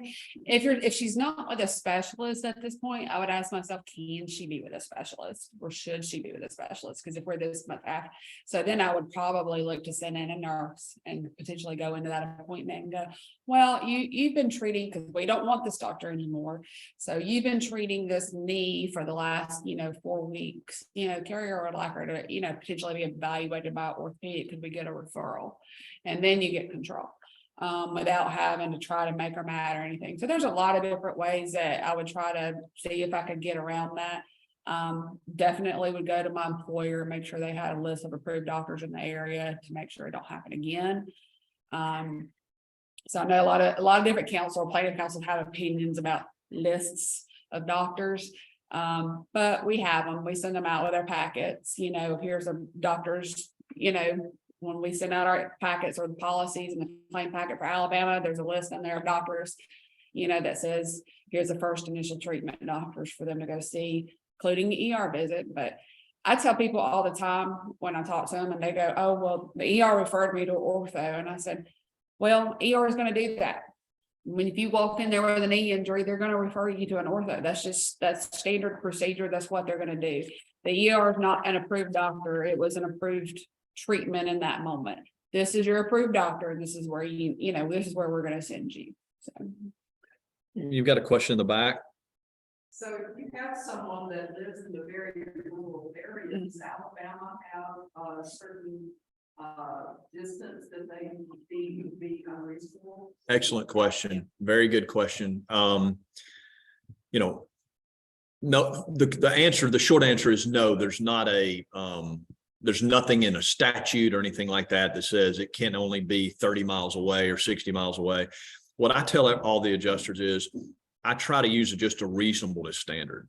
If you're having to explain to a judge why you sent this person to this doctor, if you have a reasonable explanation for it, like, okay, well, this person lives in a rural area and the closest orthopedic surgeons are an hour away or hour and a half away, I think that's reasonable. I mean, what else are you going to do with that? And, but I usually just in my mind, and we've never really probably talked about this, but I usually try to think, okay, I think an hour's drive is probably reasonable, but it just kind of depends on the situation and the facts of the situation.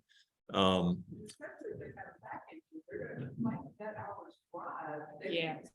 Right. And that's a great point. And again, that's one of the things that you're looking at, have they already told you, I can't drive for 30 minutes, or I'm having to drive myself and I can't do this, or my wife's going to drive me and I can lay back in the car and I can do this, or, you just have to kind of take all that information and just do the best that you can. And again, thinking, okay, if I had to explain this to Judge Thomas, Judge Smith, he would understand why we did this. And this seems reasonable. We're not trying to do this to be mean to the patient, to the claimant, or anything like that. This is just kind of the way this came out. I would say, is there a back specialist that's closer to them? I mean, if there's one that's 15 minutes away, we might be doing an issue, but if the closest one is 45 and then the one we want them to go to is an hour, I'm fine. You know, I feel fine or comfortable by pushing that 15-minute mark. That doctor, I know he's gonna do surgery, even if he's got a normal back, then I'll tell the injured worker, get out of the car every so often. And Yeah. stretch and do whatever. Right, and you always, you know, be willing to make it work as best you can, offer to pay for transportation. You know, so you're just looking like, I mean, you know, looking to them and coming to them that you're trying to make it the best you can and accommodate them, you know, help yourself along and go, you know, well, the doctor that's closer, you know, I want the best outcome for you. I want you to have a successful surgery, and I feel that this is that route. You know, so this is what I want for you. You know, this over here is not probably going to give you the best outcome solution. I want to give you a good outcome. So try to figure out the best you can as far as, you know, making them see or making them understand if they're, you know, kind of squawking, well, you're entitled to mileage reimbursement, or we'll gladly pay for transportation, which at the mileage rate right now, you might come out cheaper paying transportation sometimes than you do paying or reimbursing mileage if it's really far, so. We got a question back here. Is there a certain time frame when the employer has a certain time in order to establish a trade position, or they may lose the right? If, Go ahead. no, if they go treat on your own and you didn't do it, you're gonna probably lose your right. Yeah. Yeah, and again, there's nothing in a statute that says it has to be initiated within 10 days or anything like that. Again, it's just kind of the reasonableness standard in terms of trying to get them that treatment as quickly as possible. And of course, you know, we want this injured employee to get well as quickly as we can. So I mean, it's obviously our benefit to try to get them set up as quickly as we can, get them treatment that they need, and you know, get them on the road to recovery. But there is nothing in the act or any case law in Alabama that says it has to be done in X number of days. You're welcome. So, and I'll say, I guess the reason, why would we not? I guess the two reasons that I think of off the top of my head would be because employer didn't report it timely. And so the employee's been sitting out there. And then number two would be because we are investigating the claim and we don't want to authorize any treatment because we are just for certain that this is going to be a denial. And I respect that. Here's my, just I guess a scenario I've had. And so I explain the importance of control. I had a claimant who had ongoing back issues and he was actively treating with his doctor for his back issues, like MRIs and therapy and all kinds of stuff, and probably was going to require surgery.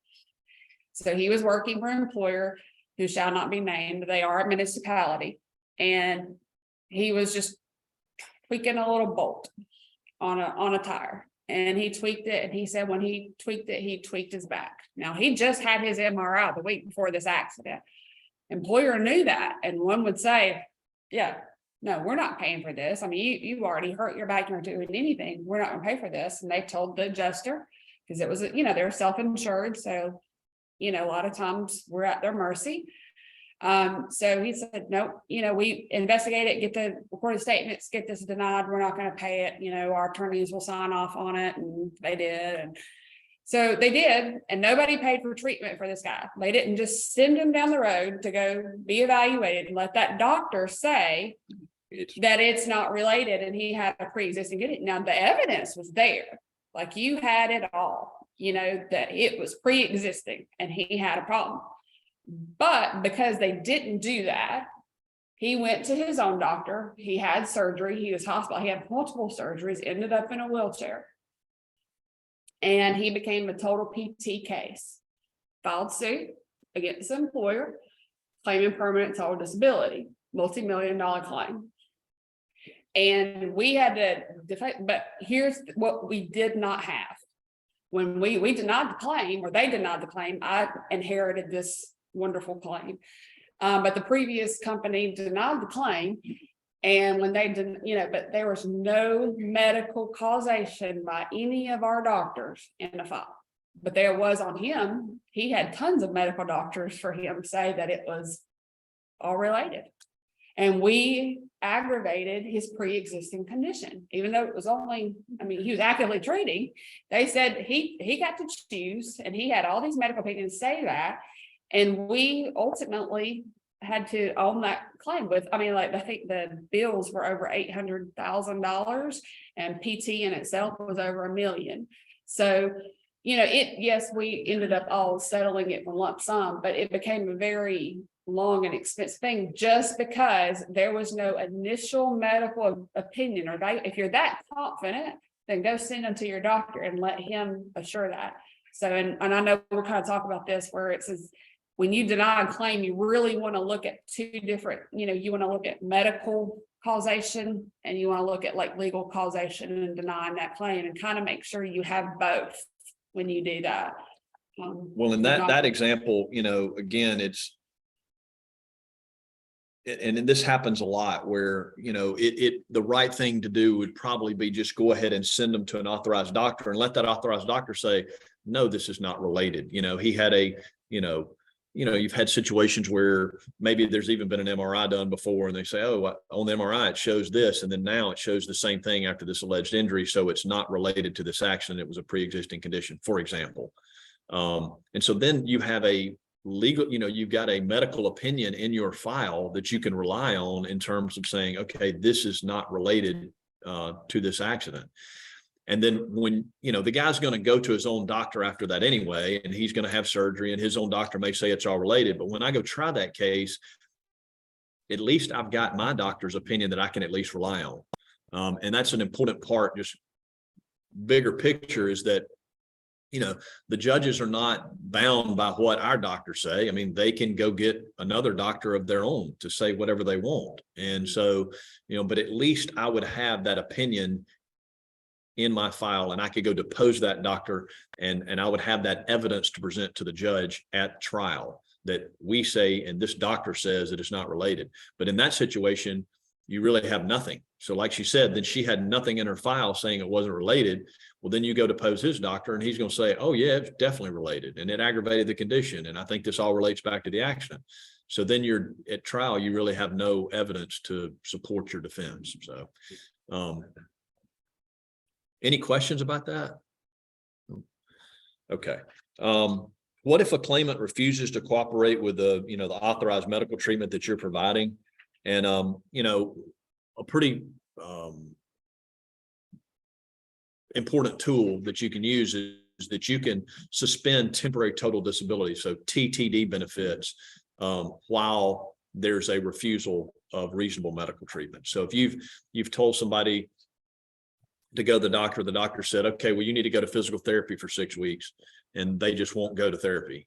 And you can terminate their temporary benefits that they're receiving while they're not cooperating with treatment.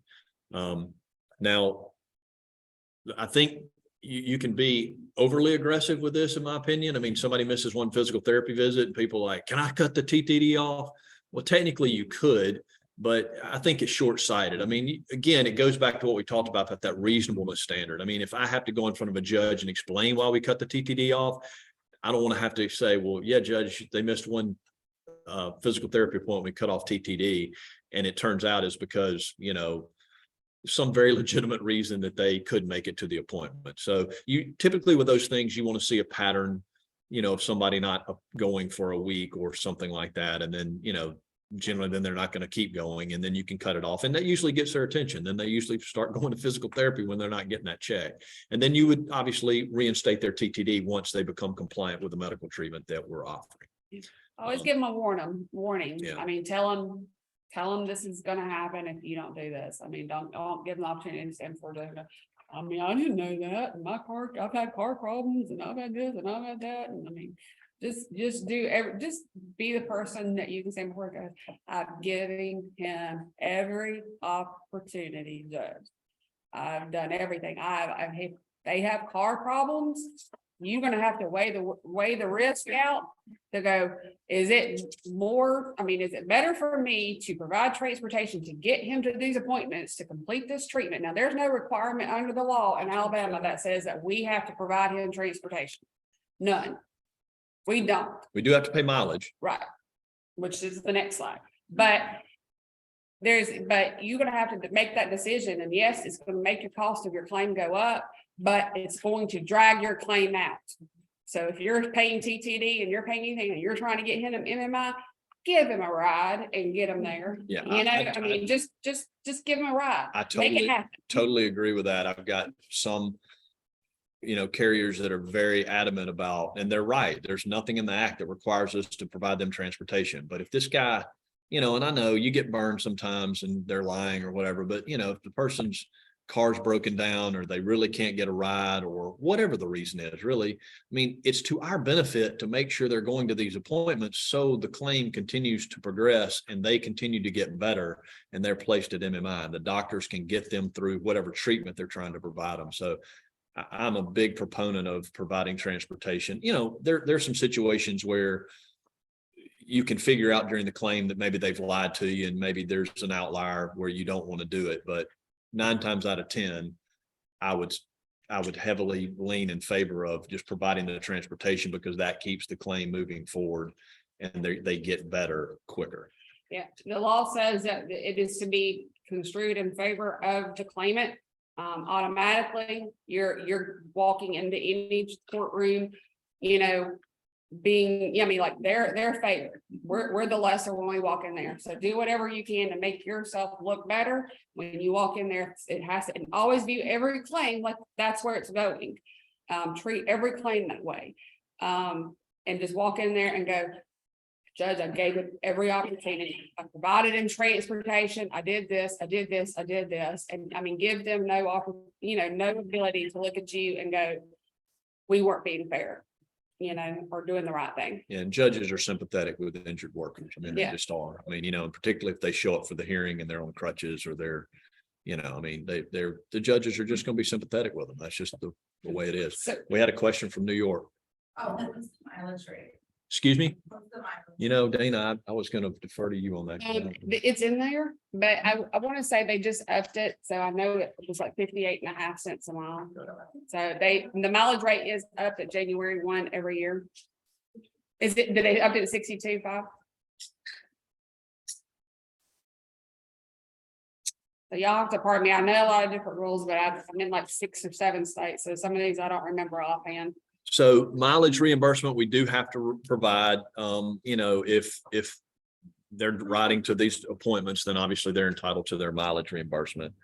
I don't really have anything to add on that, Dana. You probably. People that like what's reasonable when it comes to mileage reimbursement. It is actually in the act that says that if your therapy appointment is in between work and home, or your doctor's appointment, we really don't have to provide mileage reimbursement. So in other words, if they're swinging by therapy in the connection of home, we really don't have to do that. No, it's going to be a judgment call on your part to decide whether or not you want to sit here and how much you want to enforce that. So if, just make that decision, make that judgment call to go, if you want to put, really put that into play and fight that battle. Is it a battle worth fighting? But if they're swinging by therapy, and therapy is on the way home, under the act, it's really not, we really don't have to provide that. It does cover doctors, therapy, and also prescription appointments. I have totally had people, I tell people all the time, pick your prescription up on your way home. We're not going home from our doctor's appointment and then turn around and going 15 miles to the pharmacy to drop it off and then going back home and then going back 30 minutes later to pick it up and coming back home. I am not reimbursing you for that. The act does say that there goes that reasonable. It says it has to be reasonable. That's not reasonable. If they give me some crazy outlandish reason why they had to do that, I mean, again, judgment call. But no, I'm not reimbursing you for 5 trips in one day because you decided you wanted to go home, drop it off. I mean, then turn around and go back, drop it off, and then come back home and then go back and pick it up and then come back home. And you live in a very rural area and your closest pharmacy is 30 miles away. No, not happening. Next, we're getting to the panel of 4, which somebody asked about earlier. So, We'll do this at a break. okay, all right. So like we said, and I know this is not, but we direct medical treatment. We select the first physician. If the employee becomes dissatisfied for any reason, then he can request a panel of 4. We put the panel of 4 together and they make a selection from that panel. They get one panel. The exception to that is if surgery is required, you can have what we call a surgical panel. So let's say we send them to an occupational medicine doctor. They see that doctor 3 times. They decide they don't like that doctor. They ask for a panel of 4 OCMED doctors. We give them a panel. They select a new one. That doctor sees him 2 more times, says, you know what, I'm gonna refer him to an orthopedic physician. Orthopedic physician sees him, says he needs surgery. The guy decides for whatever reason, he didn't like this doctor. So he can ask for a panel of 4 surgeons. And, you know, you have to provide him a panel of 4 surgeons, and they make the selection. And then in that situation, there are no more panels. You're done. Not to bore everybody, but it used to be in Alabama, you could get panels for each specialty. So if they referred to a neurologist, you could get a panel of 4 neurologists. They referred to a orthopedic physician, you could get 4 orthopedic physicians. They referred you to a pain management doctor, you get 4 pain management doctors, but that's not like that anymore. You really get one panel is the general rule. And then if surgery is provided, then you can get a surgery panel. An important point that I think, the 4 physicians, out of the 4 physicians, they have to be from different practices. And I know if anybody's handled claims, it's increasingly a problem just because all these doctors are consolidated, in these gigantic groups. And so it's sometimes hard to do that, but that's the rule in Alabama. They can't come from the same practice group.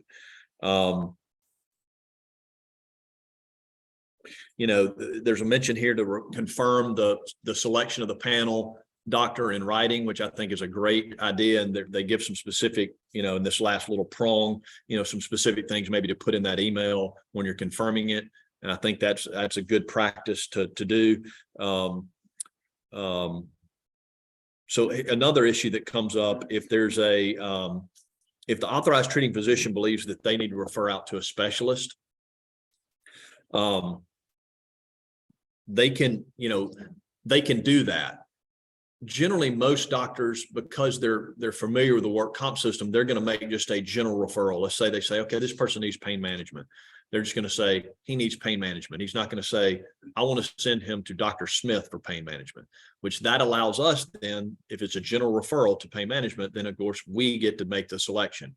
I will say this, if your doctor makes a specific referral for pain management to Dr. Smith is going to be the authorized doctor. And it may not be the person you want. That generally doesn't happen much anymore. Again, that's why it's important to have doctors that are familiar with the work comp system, because they understand to make the general referral, so then we can make the selection. So that's also important, and that's something that can take place when those referrals are made. I think you had a question. Yes, I had a situation where I sent a panel to the lady for ortho. 2 of the doctors, so we chose one. In my opinion, of course, there's nothing really wrong with her, so they don't really want to see her. What do we, so like I'm at the point now where 2 doctors have said no. On the 3rd one that she chose off the panel, there's like a lag trying to see if they'll see her or not. Like, what do we do in situations like that? Because of course she's frustrated that she's not getting treatment. I'm trying on my end, but like, there's not really anything, there's not like the MRI's not really showing much, but like still the urgent care referred to ortho. So it's kind of just like at a. Yeah. I'm defending an outrage case right now that came from that exact issue. And it's a problem. And you're not the only one that has it and has mentioned it. I'll let Dana maybe speak to it a little more than that, but it's a problem. 2 things I would say. Number 1, document what you're doing, keep them updated, because if you are sued for outrage, you can show we're doing everything we can. We cannot help that this doctor will not see you. All we can do is then get another doctor, but do it quickly.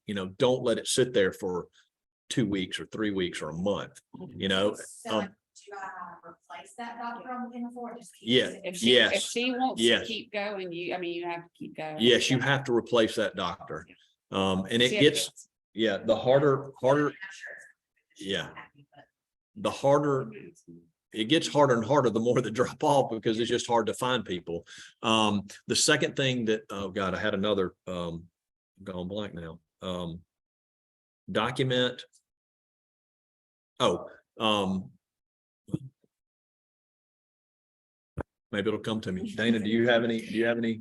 Well, hopefully she will, because then sometimes you'll get a reasonable plaintiff attorney that'll get in and have some kind of help there. I would recommend, especially when you know, before you start replacing doctors, I pick up the phone and call some of these clinics. I mean, these doctors are putting on there that you know in the work comp department, and just kind of tell them, say, look, I just need somebody to say, I understand there maybe nothing's wrong, but can they not just see, you know, who will agree to see her, even if it's just to say nothing's wrong with you at MMI, you know, that's all. That was going to be my second point. Yeah. She just. So just, you know, sometimes it's good to know, like, and put doctors on there if you call ahead of time on who will go ahead, you know, that will take them. So you're not facing that. But no, it's a dilemma, but unfortunately they want to keep going. And I've done the whole pick from the remaining two. But by law, and an attorney would tell you, you're gonna have to replace the other two if they want it. And a lot of them, they'll want to review medical records, you know, before. And so I would say, try to use that maybe as an opportunity to have a case nurse, maybe deliver the medical records and say to Dr. Smith, I know you're, you know, 2 doctors have refused. We're kind of getting down on the panel, you know, explain this person's been at Dr. Jones has said, there's nothing else that can be done. He's been at MMI, he had surgery, you know, whatever the case may be, just please see him one time at least and just see if there's something you can do for him. If there's not, you can just say it in the note. I agree with Dr. Jones, there's nothing else I can do. So I've kind of gotten to the point where I'm kind of hopefully using these case nurses and the adjusters relationships with certain clinics and doctors to just say, look, even if there's nothing you can do, please just say that. Just see him one time and say that. And it may be that you see him and maybe there is something and that's fine. We'll pay for it if that's what you decide. But we just need him to see another or her to see another doctor. So those would be the things that I would say to help manage that situation. Yes, in the back.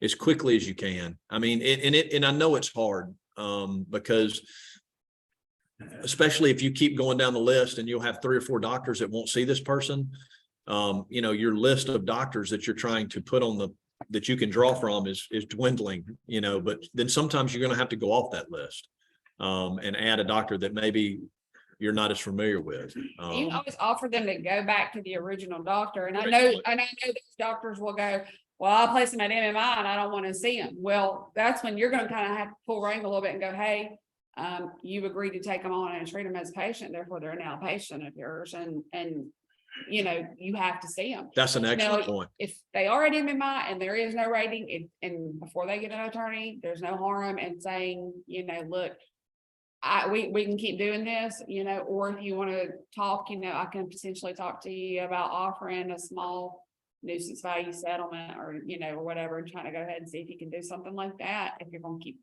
keep doing this cyclical thing. So Right, so you're at MMI, the doctor has nothing more to offer, wants to refer to pain management, can't find the doctor to take over the treatment, wouldn't that be the opposite time to opposite?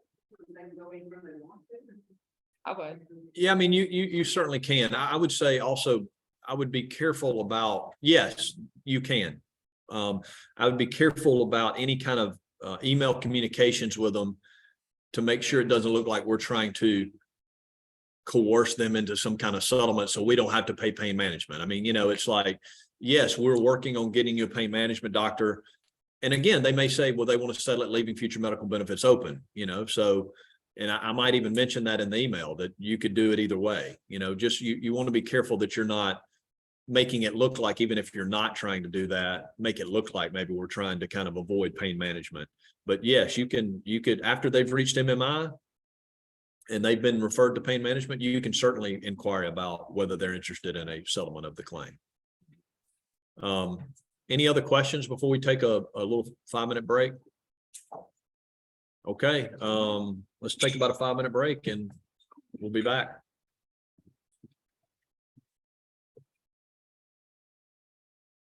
We're not gonna get through everything. We're not even, we're not gonna get close. We're not gonna get close. It has its material. I mean, we're, Some of this stuff is just gonna be a judgment call. Some of the stuff that they know and get to them, that's kind of the bread and butter. I mean, we're not gonna get close.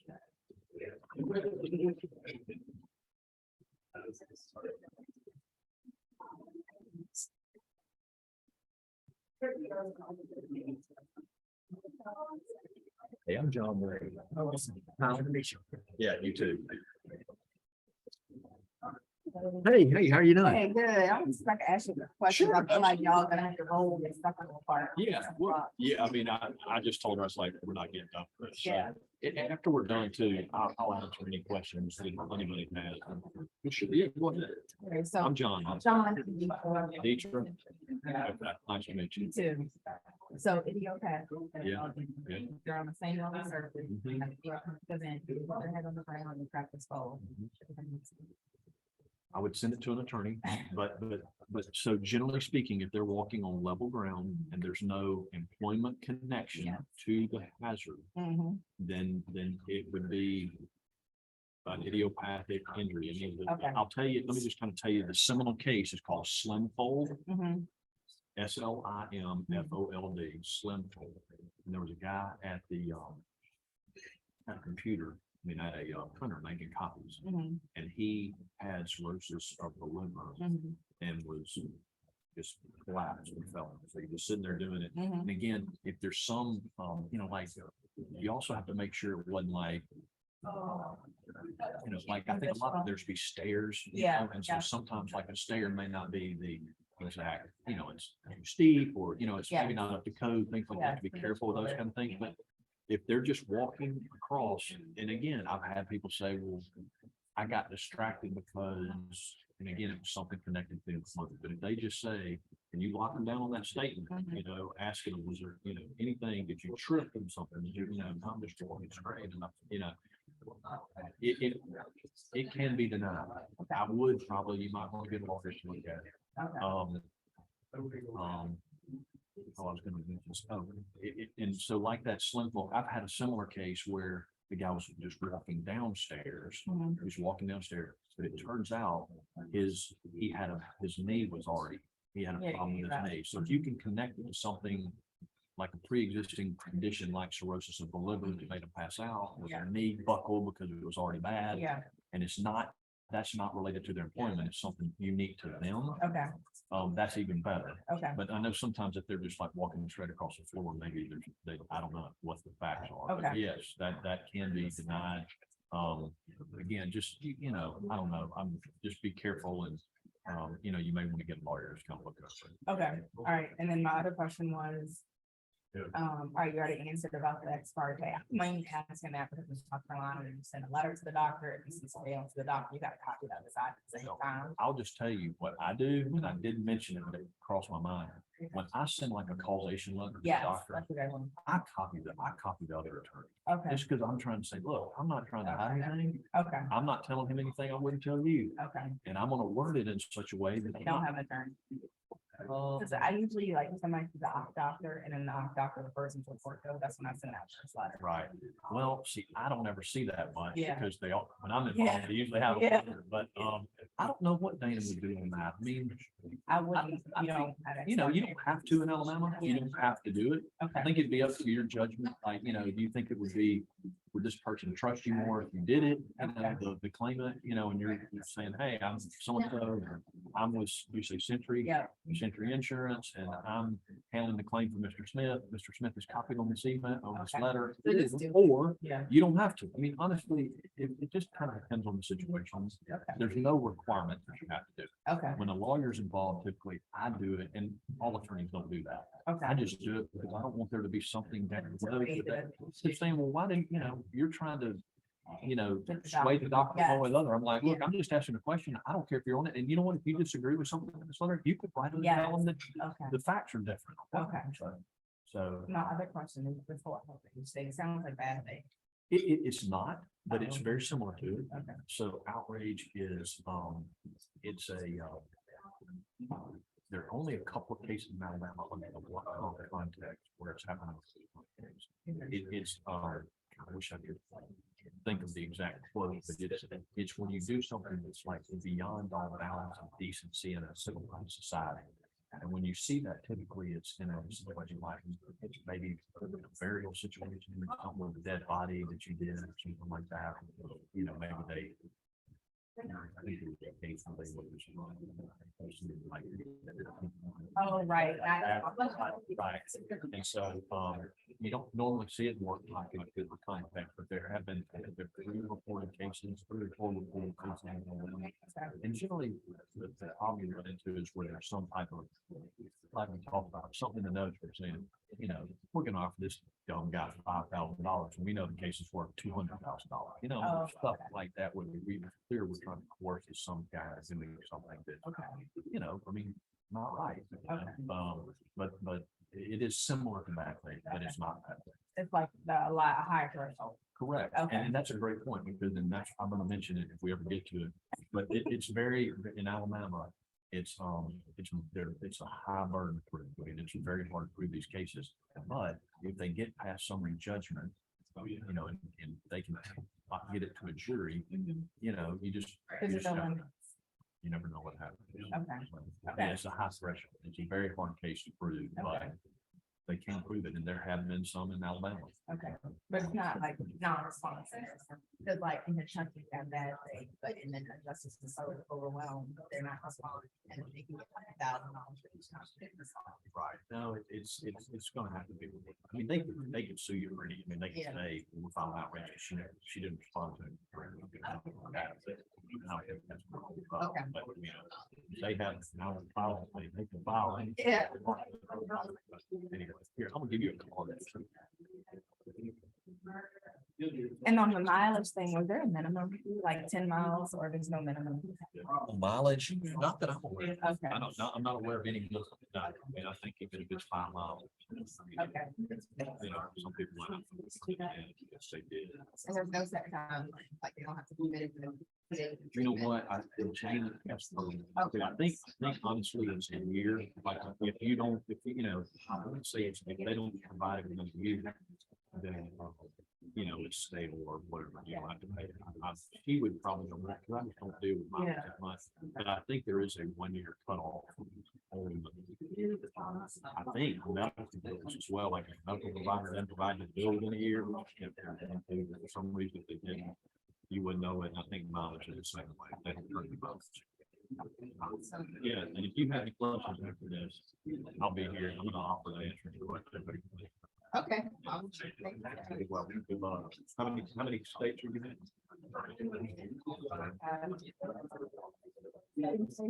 I can't think of it, but I've been.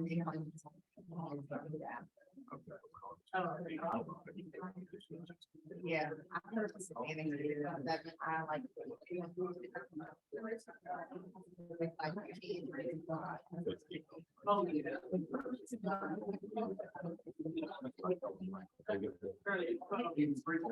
you have a question, I don't know, maybe I'll pick up our head. You know, let you know. Right. And I think those are probably. They can. Let me know if you have more questions. Well, thank you.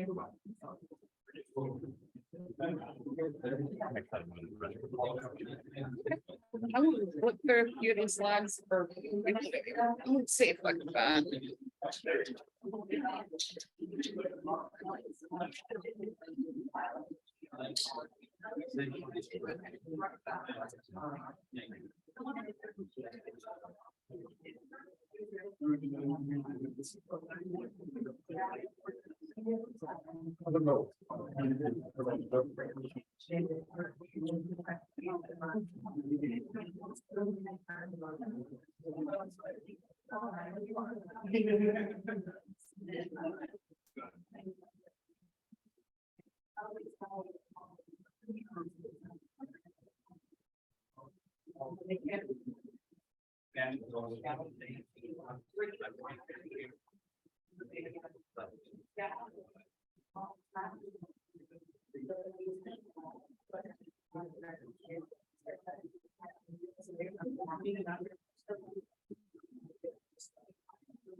Wait, you said you did clinical psychology. So. He's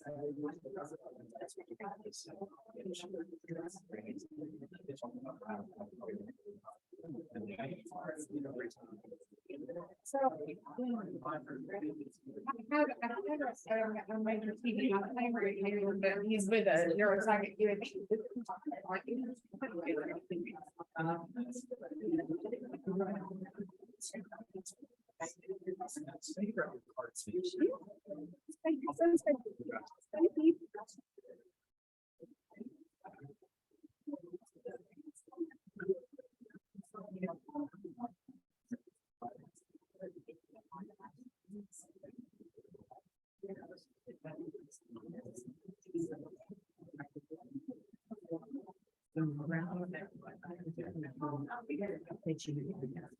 Yeah, probably said the same thing. Oh.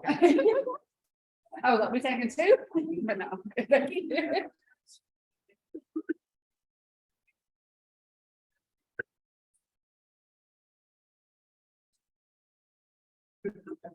Next year, get the second half. I know, I'm gonna. All right, we're gonna start back, guys.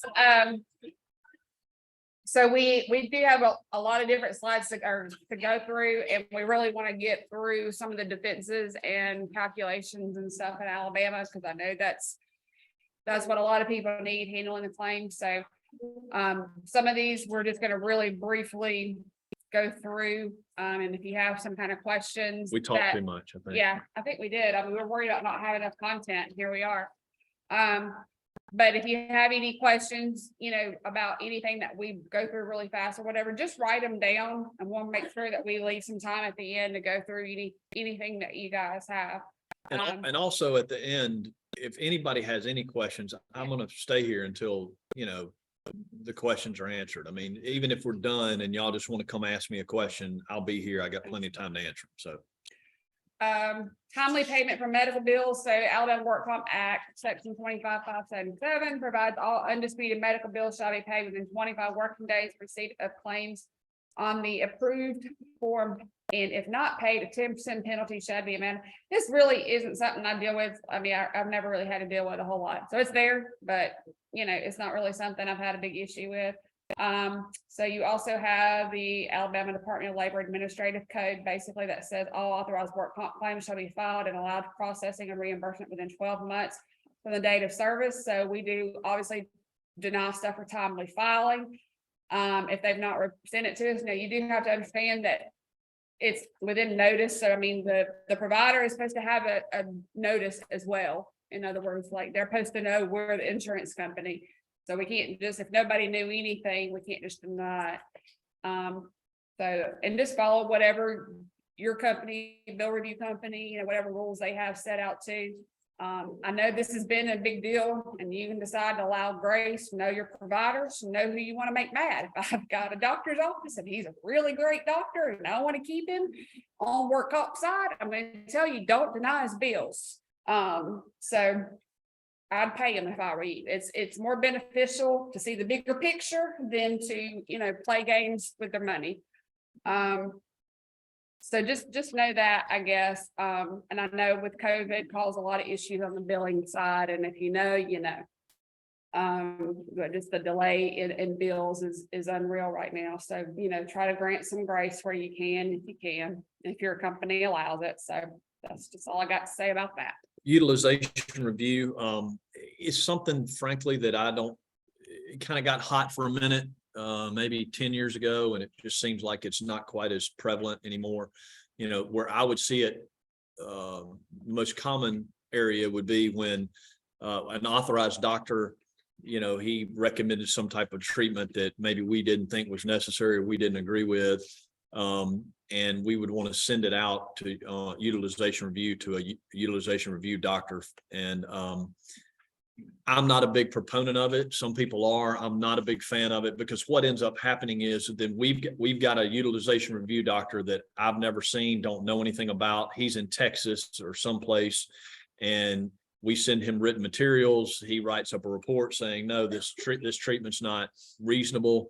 And so then the plaintiff attorney files, something with the court. I have to go argue in front of the judge, and the judge says, well, John, has this utilization review doctor, did he ever see Mr. Smith, the patient? No, sir. What did he do? Just review the medical records? Yes, sir. And so, but you picked the original authorized doctor. He's your doctor that you selected and wanted the patient to go to, right? Yes, sir. That's who we wanted him to go to. But now you don't like what he's saying. So now you've gotten a doctor in Texas that's never seen the patient, and he's going to tell you what to do. Yes, that's what we're saying. And it's never that they're not going to grant it. I mean, they're not going to, it's an expensive process. There are areas, and I've had certain times where it has been useful, but I would say they're very, very limited. So I don't know if anybody has any questions about that, but utilization review is something I'm not a huge fan of, and I don't see it being very successful. If you do it, make sure you use a company that is basically doing what I call like a peer-to-peer. A doctor who's in the state of Alabama and a doctor who's in the same field as your doctor. In other words, I'm not using an ENT from Texas, right, in an orthopedic review. So use someone who's the same field, use someone who's also in the same state. You're gonna have better success with that if you do it. And we just follow the practice of common sense. I mean, you are a shoulder surgery. If I have a guy who fell 10 feet and like through his humerus and, broke his collarbone and everything else, I'm not interested in you arguing that. That's just, but again, every company, I know a lot of different companies have UR rules, so you just follow what your company's guidelines tell you on that. I know there's some case law in Alabama about UR. John kind of talked about that, so I would just say use it with caution, but if you do it the right way, and do it peer-to-peer would be my recommendation. Post-accident drug screens, I think most people just have the impression that if somebody is given a drug screen at the emergency room and it comes back positive for marijuana or cocaine, then the claim can just be denied, and that's not the case at all. First of all, in Alabama, the test has to be a Department of Transportation, a DOT test, drug test, or a DOT compatible test. And that just means the Department of Transportation test has certain drugs it tests for and certain cutoff levels that they test for. And so the test has to be compatible with that. If it's not, then if they test positive on a DOT drug screen and they test positive, there's a presumption that they're impaired from whatever the drug, marijuana or cocaine. Okay. If it's not a DOT test, we don't have the presumption that they're impaired. I still have to prove that they're impaired from it, which you can do, but you lose the presumption in the court that he's presumed to be impaired if he tests positive from a DOT test. Even if he tests positive on a DOT test and he's presumed to be impaired, I also have to prove causation. I have to prove that his impairment from cocaine caused the accident. Okay. A very easy example is, you've got two guys driving in a company truck, and the driver is sober and the passenger is high on cocaine, and the accident happens. Well, nothing to do with his impairment from cocaine caused the accident. Okay, so that claim is going to be compensable, although he's high on cocaine. Okay, because his impairment had nothing to do with related to why the accident happened. Same thing, somebody's walking through a plant high on marijuana, something just happens to fall out of the top of the plant, hits him in the head. Well, his impairment had nothing to do with that. Okay, so I have to also prove causation. It's an uphill battle, but it can be done. I would say even if you have a drug screen that is not a DOT test, I would take a look at, you still can prove impairment. And you might want to make sure, talk to your lawyers about, well, what about the causation element? Can we prove causation here? Can we deny this claim? A lot of times I'll get those, those claims and do an opinion for the adjuster, for the carrier, as to whether that can be denied based on a drug impairment. Any questions on drug impairments?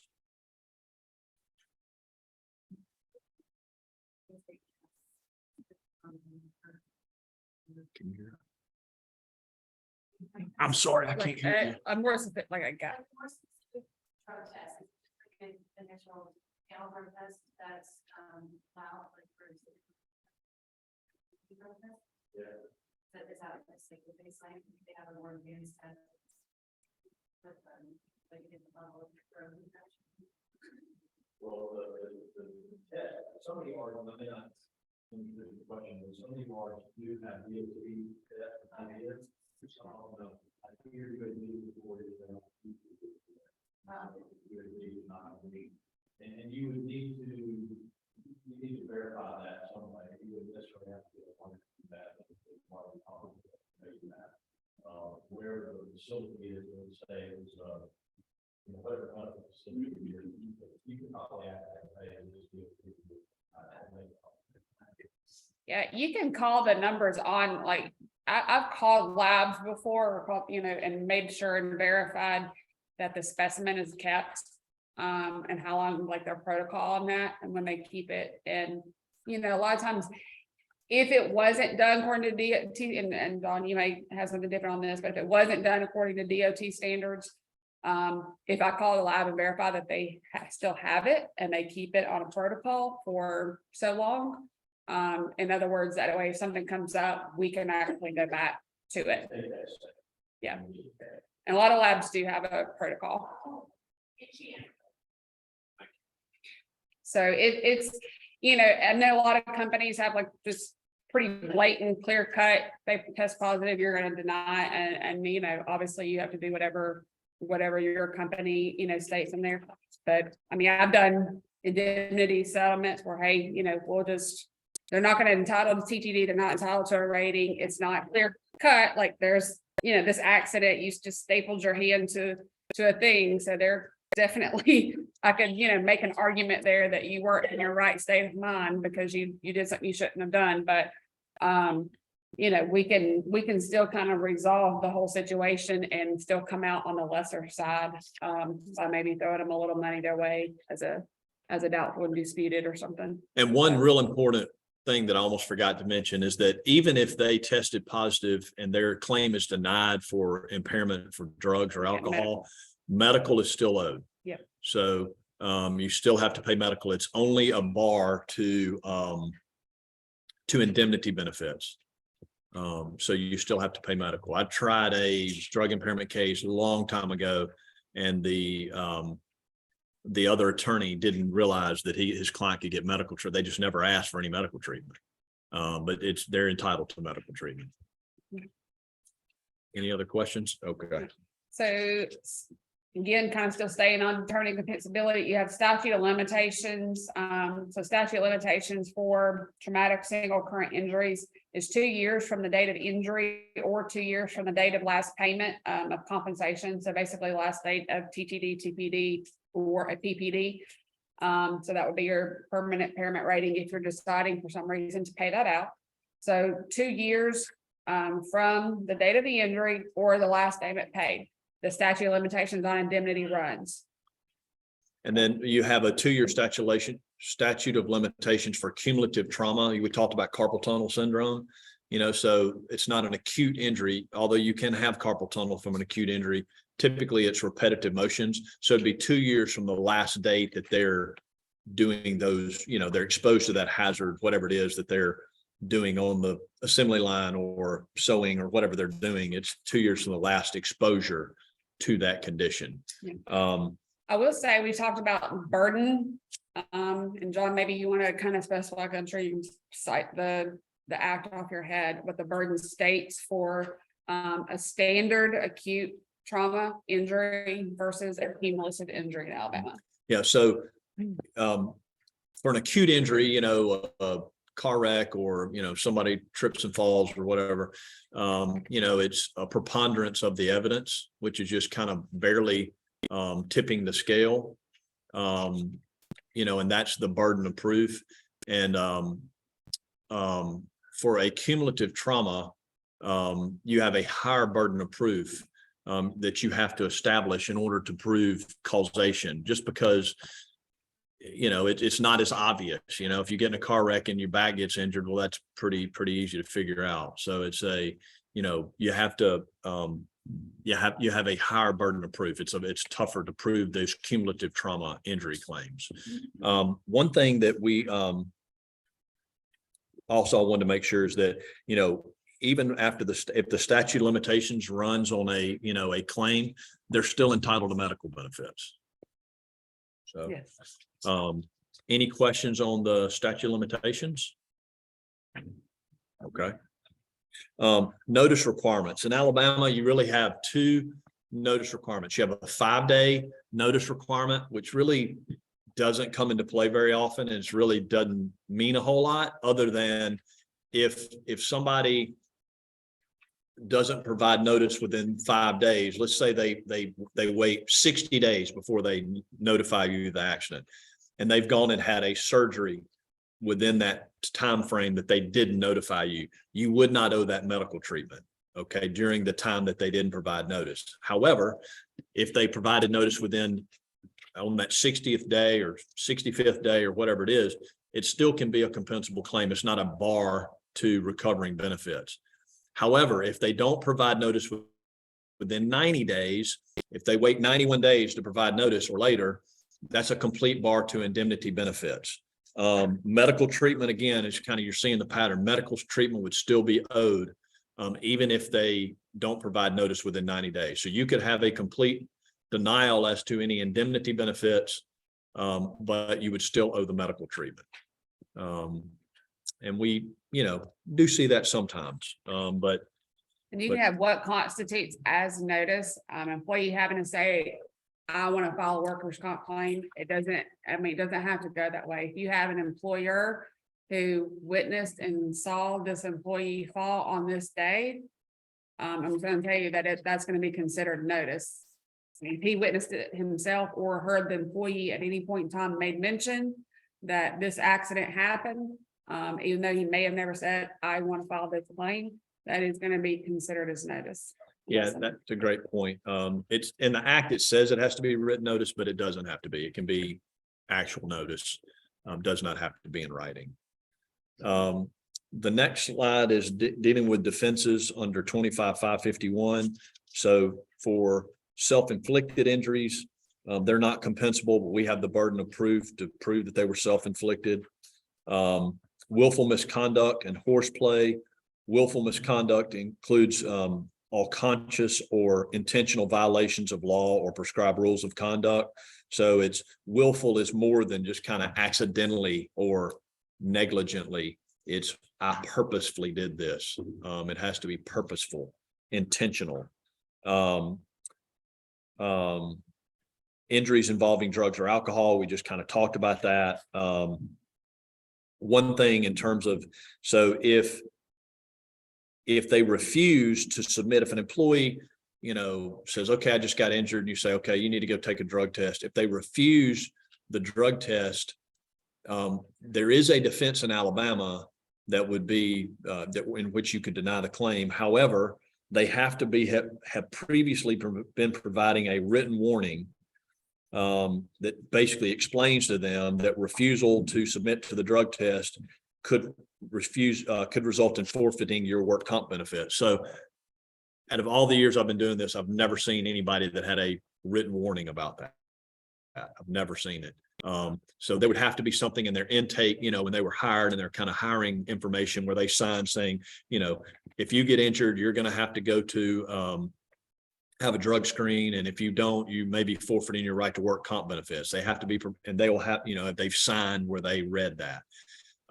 But that would be a defense to compensability. But again, it'd be very rare. Never seen it happen. Willful failure to use a safety device. Again, willfulness meaning purposefully, intentionally. So the willful failure or willful refusal to use a safety appliance provided by the employer. I would say, kind of, I guess, let me just give you an example. I have a lot of people that will call me and say, okay, well, the employee got into a work-related automobile accident. He didn't have his seatbelt on, and that's a safety rule. I mean, it's the rule of the road. Everybody has to, by law, have your safety belt on, even if the company didn't have a separate written policy. But, you would have to have, and I have had this happen one time where the person admitted, he just said, I don't like wearing the seatbelt. And he said that in the recorded interview. So we knew he intentionally decided, I'm not going to put my seatbelt on because it bothers me and I don't like to wear it. Otherwise, they're just going to say, I forgot to put it on. So that's not willful. That's just, I mistakenly forgot. I accidentally forgot. I'm more negligent. I'm not purposefully deciding not to put my seatbelt on. I'm thinking, okay, I know I need to wear my seatbelt. I'm not going to put it on.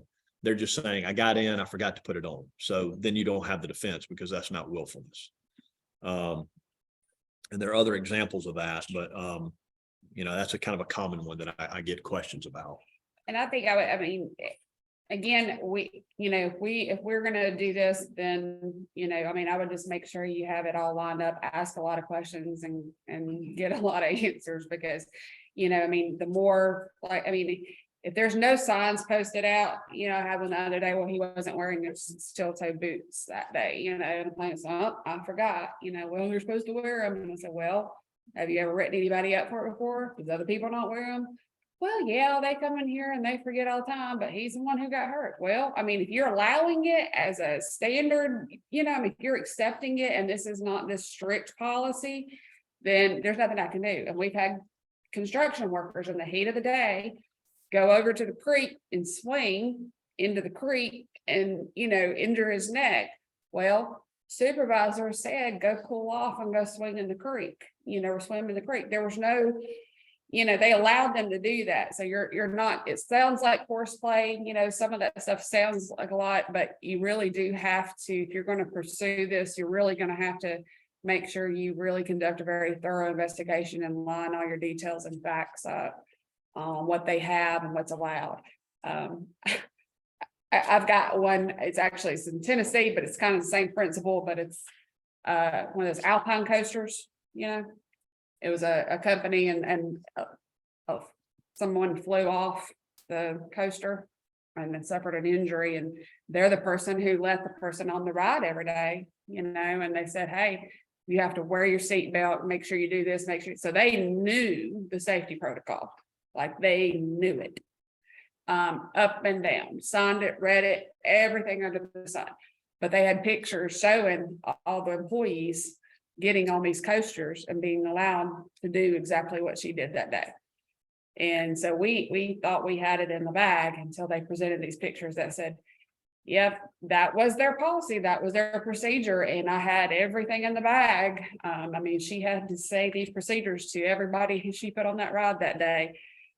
But she had these pictures that said when it came to the employees that worked there, they didn't enforce it. In other words, if you have a rule and you're not enforcing it, it's not really a rule. Yeah. It's not going to do you any good. If you've got a written rule and you're letting everybody break it and everybody knows it's allowed, then you can't rely on it then, for that period.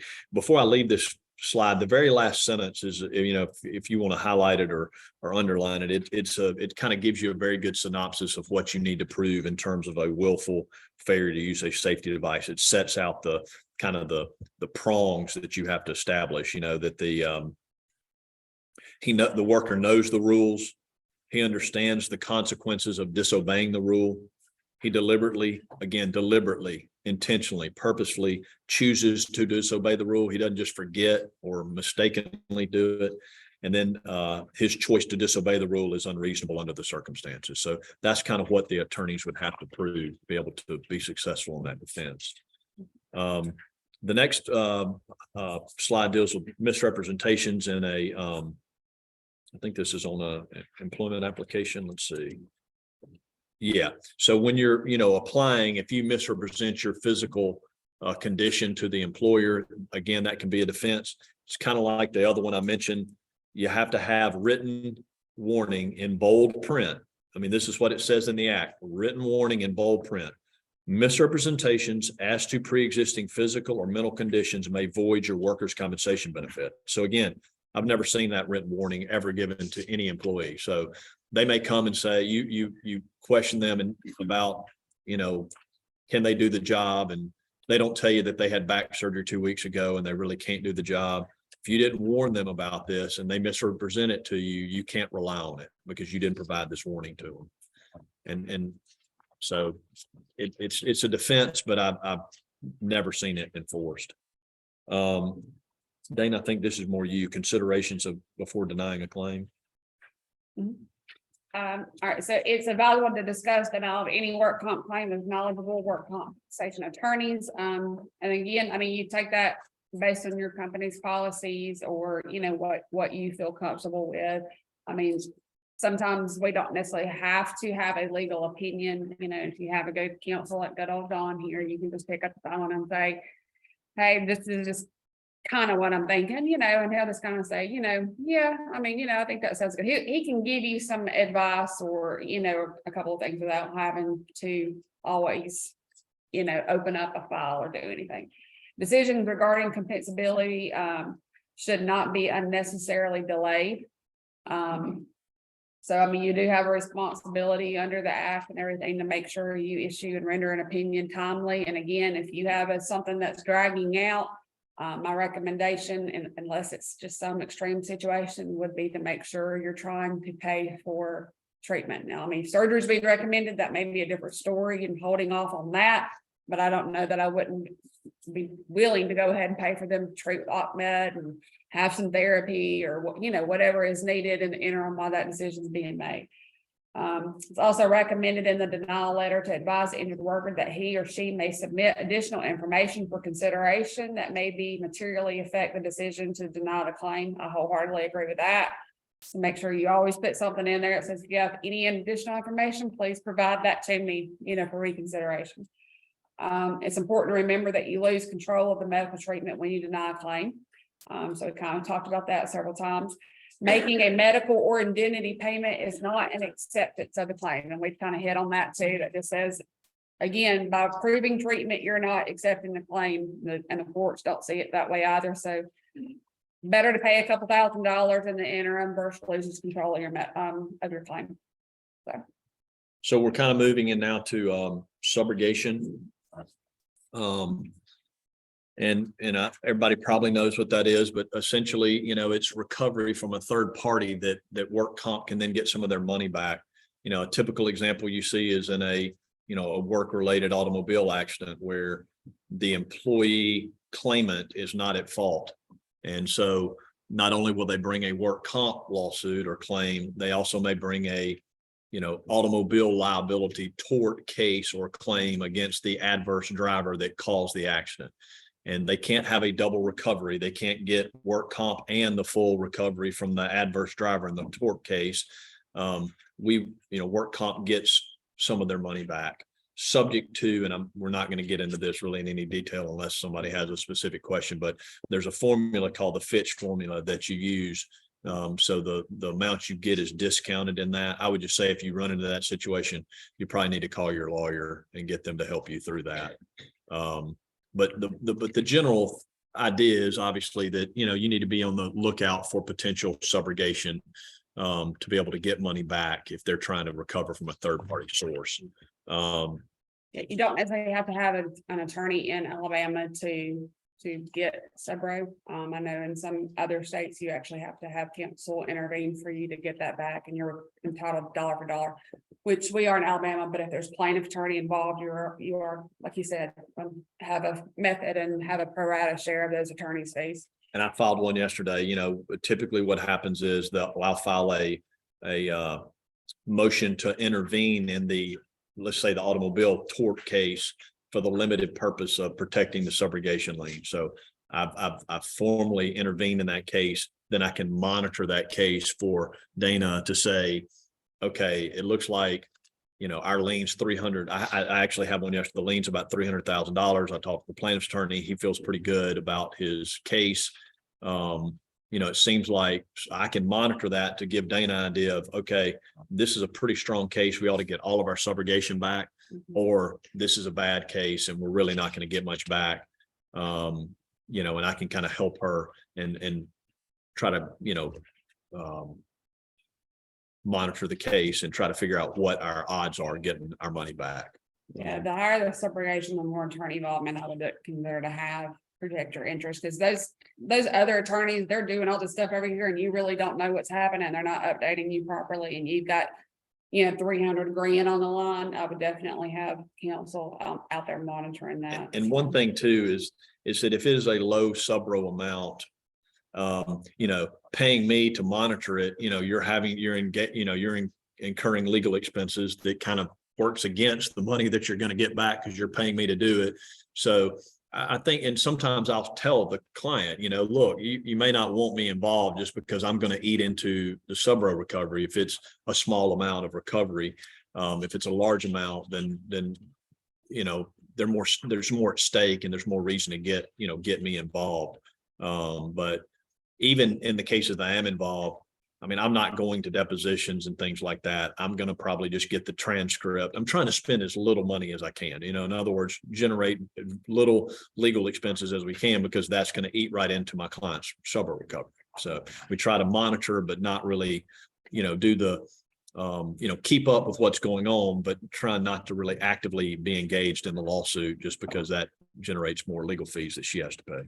And you definitely can use it as a settlement tactic. If you paid $30,000 in medical and they have a rating and that'll be, so much money and you want med closure or something, if it's to your advantage, you can definitely waive portion or all of subro and in exchange for closure.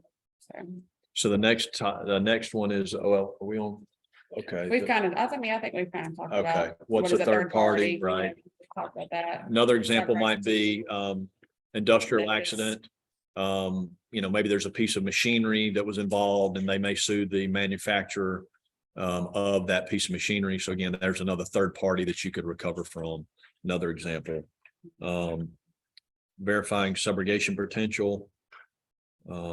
That's just basically providing notice of the subrogation lien to the third party, their attorney, notifying them that, and of course, if I'm filing a motion with the court, they're on notice, no question, because it's a public, pleading that's been filed in the case saying that, we have a subrogation right. And so they obviously know about it. But before a lawyer gets involved, it's a good practice to make sure you let the, if there's attorney involved and, the third party that they're going against, make sure they're aware of the subrogation lien, putting them on notice of it. I think we've kind of talked about these, working with our attorney, that we have to obtain his fee amount, because we will have to use it in calculation, Fitch method, kind of going for that. So I think we've kind of talked about that. Subrogation waiver as part of settlement. Look, I beat it to the punch. So we kind of talked about that. We can use it as a negotiation tool, settlement discussion. So Anybody have any questions about subrogation? I know we kind of went through that quickly, but any questions? Okay. Dana, so now we're talking about, the next section is verifying compensation benefits owed. Do you want to talk about the average weekly wage? yeah, sure. That's fine. I know in the handout tool, there is a list of what the current rate is. I don't know if you see that anywhere in the handouts. It is. And see what the current average weekly wage is. And so the new Alabama rates, if you don't know, they come out and are applied at 7/1 every year. So that's when the adjustment is. Some states are on a 1/1 and some states are on a 7/1. So Alabama's a 7/1. So employees' average weekly wage is based on the employee's earnings, which are subject to federal income taxation and reportable on the W-2 form. So basically their gross wages. You're going to get their gross information. It's based on their 52-week pay period. Going back from the date of injury. So if employee is employed less than 52 weeks at time of injury, comparable employees' wages should be used for calculation. I say that I kind of use it based on like 12 weeks. if they're less than, 12 or 9 weeks, if we don't have a good record, and if that 12 or 9 weeks that they do have is just very sketchy and just choppy and everything, I'll go and get an employee's wages. But if they've been there 36 weeks and you've got a good solid history, I mean, I don't personally say that you have to go and get a comparable employee. I know that's kind of what the act says, but just make sure you have a good solid history of consistent wages. So. I before mean, go if you have and 3 compare. months of wages and Yeah, they're that's consistent, great. I would use that. Yeah. I have no But they've been problem. all over the place in those 3 months, then I would probably consider. And there's a point in time too, where you look at a comparable employee, and a comparable employee is $2 higher technically because they got a raise or something different. You can go on a contract of hire where these people work 37.5 hours a week or 40 hours a week, and they were hired in at $12 an hour. And I mean, I've got a catastrophic case right now, his day of the accident. So, I mean, or his date of hire, he was hurt, fell 25 feet. So I had nothing, and there was not but like 1 or 2 other employees there, and there was really nothing that makes history there. And they said, well, we basically just agreed on a handshake that said, I'll pay you $100 a day. And so that was $100 a day, 5 days a week, $500 a week. That's our base, contract rate of hire. So there's moments when you have to do that. So get a wage statement completed by the employer to confirm wages. I definitely recommend, if I know some places have forms, if you can actually have them provide you anything legally showing that they're an employee. I have found more often than not lately that they will fill out these forms that I send to them, and they'll fill it out and write in everything. And then we get into litigation down the road, and then it's like, wait a minute, they weren't an employee. I mean, all this was cash stuff. Were they even an employee to begin with? So, I mean, if you have any kind of verification that they were an employee, I'd highly recommend that you get it. Decision whether to include fringe benefits in the average weekly wage calculation is dependent upon whether the employer continues to provide the fringe benefits during the period of disability. And John, and we provided a sample of wage statement in your handout material. So you do know it's 66 2/3 of that average weekly wage. So you'll get the wages divided up by however many number of weeks that you're using. Take that number and you're going to multiply that times 0.6667 to get your comp rate. I know there's a lot of different stuff about fringe benefits. I think we had one South Alabama that employer was paying their insurance the whole time, but the employee was supposed to be paying for a portion of it during the time that he was on TTD, but the employee never paid his portion, and the employer paid the entire thing, the whole time. And so there was an adjustment that had to be made probably about 9 months after being on TTD, because the employer stopped doing any of it. And so we had to compensate and change the average weekly wage to count for that amount of insurance that had been paid during that time. So General rule, if the fringe benefits are continuing to be paid, then you don't calculate it. If they stop the benefits, then you would include it. So bonuses are included when factoring average weekly wage. I know there's a lot of different stuff about whether they were guaranteed bonuses or not, but to be honest, when it comes down to it, and they get a bonus during that year on those wages, you're gonna count that in.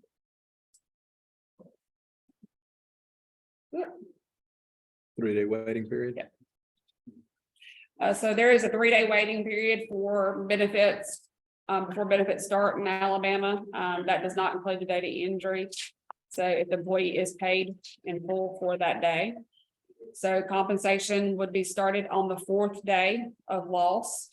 If the employee is out for 21 days, we go back and pay the initial 3. So the waiting period is 3 days. They're due that waiting period if they've been off for 21.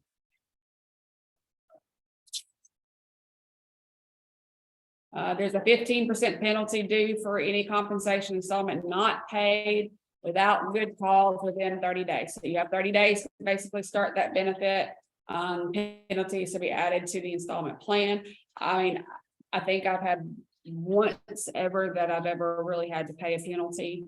And usually the only time those really come involved is because plaintiff counsel came in and demanded it for some reason, but most of the time I've not really had to do that, so. So next is types of indemnity benefits, and I think we've got less than 7 minutes to cover all these, so I don't know. Oh my gosh. The good news is, am I right? Yeah. No, it is. I just So, think it's skipped. The good news is this handout has a good breakdown of what the benefits are. It has, for every type of benefit, has an example of how you calculate it. So we don't get through everything. There's a good kind of example laid out for you, but we'll start going through it and get as far as we can. So the first one is temporary total disability benefits. Everybody understands that's paid while they're, recovering from their injury. It's calculated by computing 66 2/3 of his average weekly wage. Is subject to the maximum and minimum compensation rates that are put out, like Dana was saying, by the Alabama Department of Labor. For this year, the maximum is $1,026. There's a handout attached to this that has these listed there for you as part of the handout. The minimum comp rate this year is $282.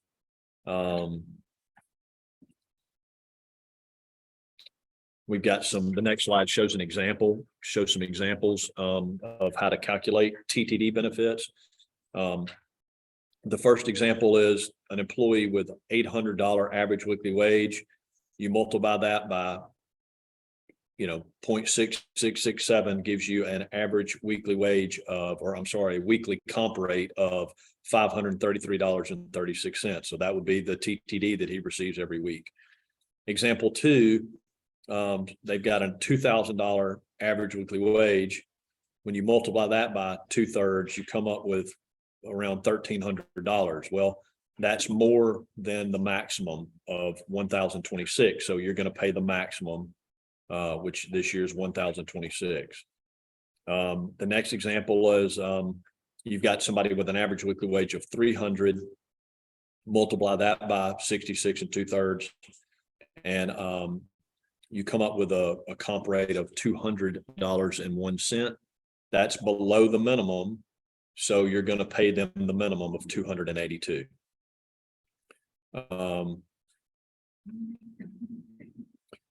The last example is somebody has an average weekly wage of $200.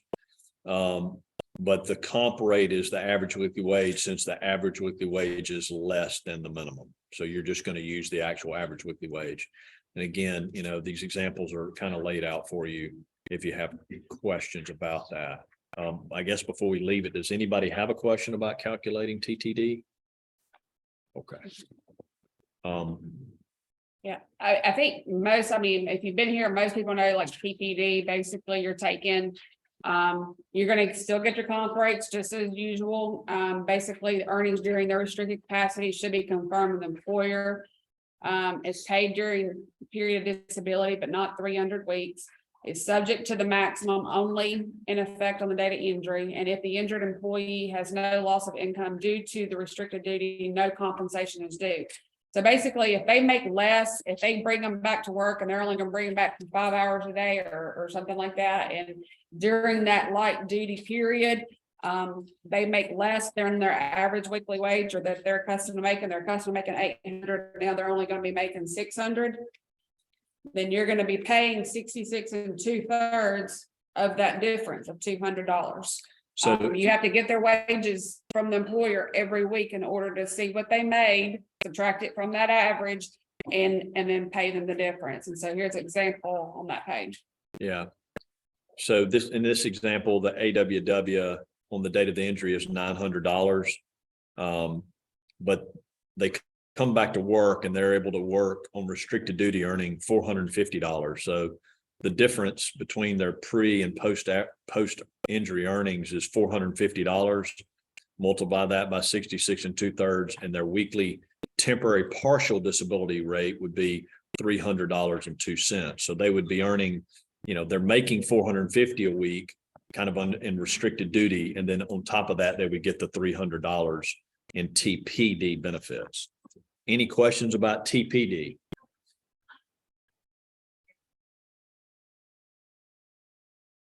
With